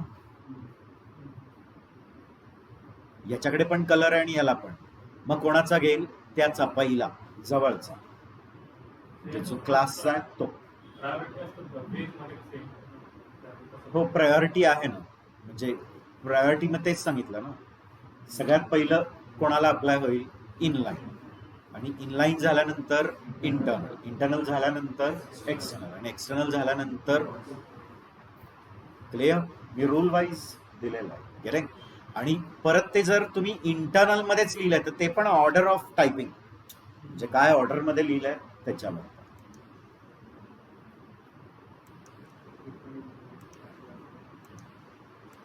ठीक आहे, तर ती स्टायलिंग कळली ना जी अप्लाय केली. बघा, एकाला मी ते पायथन प्रोग्रामिंगला काय दिलं होतं, ठीक आहे. मग ते त्यांनी जवळच काय घेतलं, जो क्लासचा आहे तो, आणि H2 ना, क्लास सेंटर. मग ते नाही अप्लाय केलं, नंतर हे आलं ना, मग हे अप्लाय झालं. कळतंय? क्लास इक्वल टू सेंटर आहे, तर तीच स्टाईल त्यांनी काय घेतली. क्लास इक्वल टू सेंटर, पण नंतर ही आली ना, मग ही स्टाईल वापरली. म्हणून बघा, ह्याला ते ॲक्वाच झालं. कळतंय? तर ते सिक्वेन्स ऑर्डर तुम्ही कशी वापरली त्याच्यावर, ऑर्डर ऑफ ऍप्लिकेशन. ठीक आहे. आता बेसिक सिलेक्टर्स काय काय असतात ते कळले. Selectors: element selector, ID selector, class selector, universal selector and group selector. त्याच्यात पण अजून बरेच कन्सेप्ट आहेत, ते पण बघणार आहे आपण. आता आपण बघूया CSS नी कलर्स कसे अप्लाय करायचे, म्हणजे what are different ways of applying colours. Okay, colours आपण RGB नी देऊ शकतो, that is red blue green combination. रेडची व्हॅल्यू व्हेरी होईल फ्रॉम 0 to 255. ग्रीनची व्हॅल्यू होईल फ्रॉम 0 to 255, आणि ब्लूची पण 0 to 255. म्हणजे कलर देताना असा एक RGB आणि राऊंड ब्रॅकेट मध्ये ते 3 नंबर वापरायचे. कुठे? ज्या प्रॉपर्टीला कलर द्यायचं. जसं आता मी कलर कोलन लिहिणार, मग तिथे RGB आणि मग व्हॅल्यूज देणार. मी जर 10 दिला, 200 दिला, 35 दिला, तर हा रेड कॉम्पोनंट 10 आहे, ब्लू कॉम्पोनंट 200 आहे, आणि ग्रीन कॉम्पोनंट 35. तर या इंटेन्सिटीनी मिक्स होऊन जो कलर येईल तो आपल्याला दिसतो. पक्क? मग एक वे RGB नी देण्याचं, दुसरा एक आहे RGBA पण असतो, त्याला अल्फा लेवल म्हणतात. अल्फा लेवल मीन्स ओपेसिटी किंवा ट्रान्सपरन्सी लेवल, किती ट्रान्सपरंट पाहिजे, म्हणजे किती पर्सेंटेज ट्रान्सपरंट दिसलं पाहिजे. राईट? तर 1 असतं त्यावेळेला फुल ट्रान्सपरंट आहे, आणि 0 असतो तेव्हा तो ओपेक असतो. ओपेक आणि ट्रान्सपरंट कळतं ना, जसं टेबल, ग्लासचा टेबल आहे तर त्याच्या खाली काय असेल तर दिसतं आपल्याला, मग तो काय, तो ट्रान्सपरंट आहे. आणि असा जो काही दिसत नाही आपल्याला खाली, म्हणजे ते काय असणार आहे? ओपेक. आपण हे सगळं फिजिक्स मध्ये शिकलेलो आहे, 11th 12th. ऑप्टिक्सचा एक पूर्ण चॅप्टर होता आपल्याला, मला वाटतं की असं नो 12th मध्ये आपल्याला ते सगळं प्रिझम सत्ता ना, प्रिझम पण होता ना आपल्याला एक 12th मध्ये, त्याचे पण सगळे त्याचे mathematical derivation and everything we had in 12th, तरी आपल्याला काही लक्षात राहत नाही. तर RGBA, ए म्हणजे अल्फा व्हॅल्यू, आणि ती काय ठरवते? Transparency level. मग दुसरं तुम्ही हेक्साडेसिमल कलर पण देऊ शकता असं हॅश. ठीक आहे. जर मी इथे लिहिला FF0000 तर रेडची शेवटची व्हॅल्यू FF म्हणजे किती 255. F म्हणजे किती 4 वन्स ना रे, आणि पुढचा 4 वन्स, बरोबर की नाही. हे सगळ्यांचा जर डेसिमल काढला तर किती येतो 255. बघा तुम्ही, हे 128 आहे, हा 64 आहे, हा 32 आहे, हा 16 आहे, हा 8 आहे, हा 4 आहे, हा 2 आहे आणि हा 1 आहे. हे सगळं टोटल केलं ना तर किती येईल 255. मग तसं RGB कलर पण देऊ शकतो. आणि एक आहे की त्यांनी काही प्री डिसाइडेड कलर नेम्स दिले तर ते नेम्स पण वापरू शकता. जसं आत्ता आपण बघत होता ना, लाईक ऑरेंज, रेड, सियान आणि बरेच होत्या, yellow, magenta, silver, gold, brown, कितीतरी आहेत, पिंक आहेत. तर ते जे standard pre decided colour names आहेत ते वापरू शकता, किंवा मग RGB कॉम्बिनेशन देऊ शकता, किंवा हेक्साडेसिमल कलर कोड देऊ शकता. क्लिअर. आणि RGB मध्येच तुम्ही ओपॅसिटी लेवल, म्हणजे ट्रान्सपरन्सी लेवल किती पाहिजे ती पण देता येईल. तर असे बरेच काय आहेत वेज. मग अजून एक कलर मॉडेल आहे, त्याला ह्यू सॅच्युरेशन ब्राईटनेस म्हणतात. Hue saturation brightness. ज्यांनी कम्प्युटर ग्राफिक्स शिकला असतील ना त्यांना माहिती आहे. एक CGचा पेपर असायचा, कम्प्युटर इंजिनिअरिंग तर असतोच तो, सेकंड इयर इंजिनिअरिंग, BSc वाल्यांना पण असतो एक कम्प्युटर ग्राफिक्स. त्यात पण तुम्ही कलर मॉडेल शिकला असाल. मग तो RGB कलर मॉडेल आहे, तसा printer CMY model follow. CMY that is सियान, मॅजेंटा, येलो. प्रिंटर फॉलोज दिस. हा ऍडिटिव्ह आहे, हा सबट्रॅक्टिव्ह मॉडेल. असे बरेच मॉडेल्स आहेत, there are different colour models. पण कलर्स जिथे द्यायचे तिथे ती मॉडेल फॉलो करा. मग जसं तुम्हाला बॅकग्राऊंड कलर द्यायचा आहे, फॉन्टचा कलर बदलायचा आहे, ज्याला कलर द्यायची गरज पडते तिथे काय वापरा, हे कलरचे मॉडेल्स. तो colour value is use to specify for background, font और बॉर्डर कलर. म्हणजे एखाद्याचं बॅकग्राऊंड कलर चेंज करायचं, किंवा बॉर्डर कलर चेंज करायचा, किंवा टेक्स्टचा फॉन्ट कलर चेंज करायचा, तर त्यावेळेला कलर्स वापरावे लागतात. मग कलरच्या भरपूर स्टाईल्स आहेत, फक्त काय वेगळे वेगळे वेज आहेत कलर द्यायचे तेवढे फक्त लक्षात ठेवा. तो what are the different ways of specifying colour. One using RGB colour model. RGB म्हणजे red colour component, green colour component, blue colour component. तिघेही कुठून कुठपर्यंत व्हेरी होणार 0 to 55, 0 to 255, 0. तर याच्यात जवळजवळ 16 मिलियन कलर्स तयार होतात. 256 into 256 into 256 मल्टिप्लाय करा, it comes out to be approximate 16 M. कळताय? ओके. का ते 16 M येतं? कारण ते 2⁻24 बनणार ना. Yes no guys. रेडला 1 बाईट आहे, ग्रीनला 1 बाईट आणि ब्लूला 1 बाईट. 1 बाईट म्हणजे 8 बिट आहेत, तर त्याच्यात 2⁸ कॉम्बिनेशन बनतील ना. रेडचेच 2⁸ कॉम्बिनेशन म्हणजे 256 कॉम्बिनेशन. ग्रीनचे 2⁸ आणि ब्लूचे 2⁸. किती होईल? हा, मी दाखवली होती ती. Clear. I have shown it somewhere in Java also. जावाच्या AWT स्विंग मध्ये पण दाखवलं. 2⁻24 आणि 2⁻24 मध्ये मला सांगा 2⁻20 किती असतं? 1M असतं. 2⁻10 किती असतं? 1K. 1K म्हणजे किती? 2⁻10. मग याच अजून 10 पट झाला ना. 1000 आहे, 1000च परत 1000 पट झालं, 1000 पट. तर किती होणार? 1M होणार, म्हणजे 2⁻20. आणि तुम्हाला माहिती आहे बायनरी मध्ये 1 बिट वाढला तरी डबल होतं. तर 2⁻20 किती m आहे? 1 m आहे ना 2⁻20. मग त्याला एक बिट वाढला तर किती होईल? 2m होईल. अजून एक बिट वाढला तर 4m होणार. अजून एक बिट वाढला तर 8m होणार. आणि अजून एक बिट वाढला तर याचं डबल m. आणि 16m एवढे अप्रॉक्सिमेट काय बनतील कलर्स. कळतं? It is a you can say cube. तो एक काय आहे? क्यूब आहे. क्यूब म्हणजे कळलं ना, ज्याचे डायमेन्शन्स सेम आहे.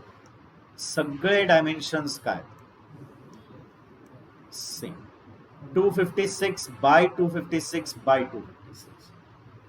हा पूर्ण क्यूब किती बाय किती डायमेन्शन्स आहे? 256 बाय 256 बाय 256. मग ह्याच्यात किती पार्टिकल्स बसतील? जेवढे कोऑर्डिनेट्स आहेत, म्हणजे बघा ना, इथे एक 0 0 0 आहे, तिथे ब्लॅक कलर असेल. इथे 255 255 255 तो व्हाईट कलर असेल. या क्यूबच्या बरोबर असं मध्ये कुठेतरी एक आहे, तो ग्रे कलर असेल. हे कॉर्नर्स पण वेगळे वेगळे कलर्स देतील. या प्लेन मधला सेंटर पण एक वेगळा कलर देईल. हा प्लेन आहे ना, आपण जॉमेट्रीमध्ये प्लेन्स, लाईन्स अँड प्लेन्स असं पण 12thला होतं का नाही? कोनिक्स म्हणजे आपल्याला एक पूर्ण जॉमेट्री होता 12thला. त्याच्यात आपण एक प्लेन्स अँड लाईन, मग प्लेनचे इक्वेशन्स, लाईनचे equations, how we have studied काहीच आठवत नाही तुम्हाला. कळतंय? तर ह्या पूर्ण क्यूब मध्ये किती पार्टिकल्स बसतील? 16 मिलियन पार्टिकल्स. आणि जेवढे पार्टिकल्स तेवढे कलर्स. म्हणजे ह्याच्यात किती पार्टिकल्स तुम्ही बसवाल, जेवढं त्याचं व्हॉल्यूम आहे, म्हणजे 256 इंटू 256 इंटू 250, म्हणजे तेवढे काय बनणार? कलर्स. गेटिंग? तर क्विकली आपण फक्त कलर्सचे काय वेगळे वेगळे फॉर्मॅट्स आहेत ते बघूया, आणि मग त्यांना इन डिटेलिंग आपल्याला नेक्स्ट सेशन मध्ये बघायला लागेल.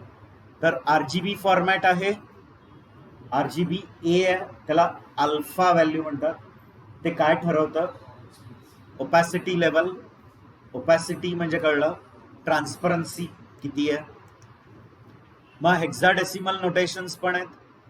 आरचं, जीचं आणि बीचे हेक्साडेसिमल व्हॅल्यूज बनवा आणि त्याच्यापासून करा. मग HSL पण, याला आपण म्हणतो यू सॅच्युरेशन अँड लाईटनेस, म्हणजेच ब्राईटनेस. गेटिंग? आणि मग याच्यात पण अल्फा लेवल आहे, ट्रान्सपरन्सी लेवल. गेटिंग? म्हणजे किती ट्रान्सपरंट लेवल पाहिजे. आणि मग बिल्ट इन कलर्स, जे जनरली जगातले सगळे लोक काय वापरायचा प्रयत्न करतात. Instead of creating hexadecimal colour they use what? The standard pre decided colours. ते पण खूप सारे ठिकाणे बनवून ठेवलेत त्यांनी. सिल्वर आहे, गोल्ड आहे, आणि कितीतरी त्याच्यात मग पावडर ब्लू आहे, पावडर ब्राऊन आहे, एवढे कलरची नावं बनवून ठेवलेली आहेत की तुम्हाला स्वतःचे कलर कॉम्बिनेशन बनवायची गरज पण. लॅव्हेंडर आहे, आणि काय किती किती व्हायलेट आहे, मग त्यात लाईट व्हायलेट, आणि असे खूप सारे प्री डिसाइडेड पण काय कलर्स. आणि हे सगळे कलर्स कुठे अप्लाय करायचे? Colour property. आणि कलर प्रॉपर्टी जनरली काय? बॉर्डरची कलर, बॅकग्राऊंड कलर, टेक्स्टचा कलर, तिथे द्या. क्लिअर? तर इथून पुढे कंटिन्यू करायचं आहे इन द नेक्स्ट सेशन.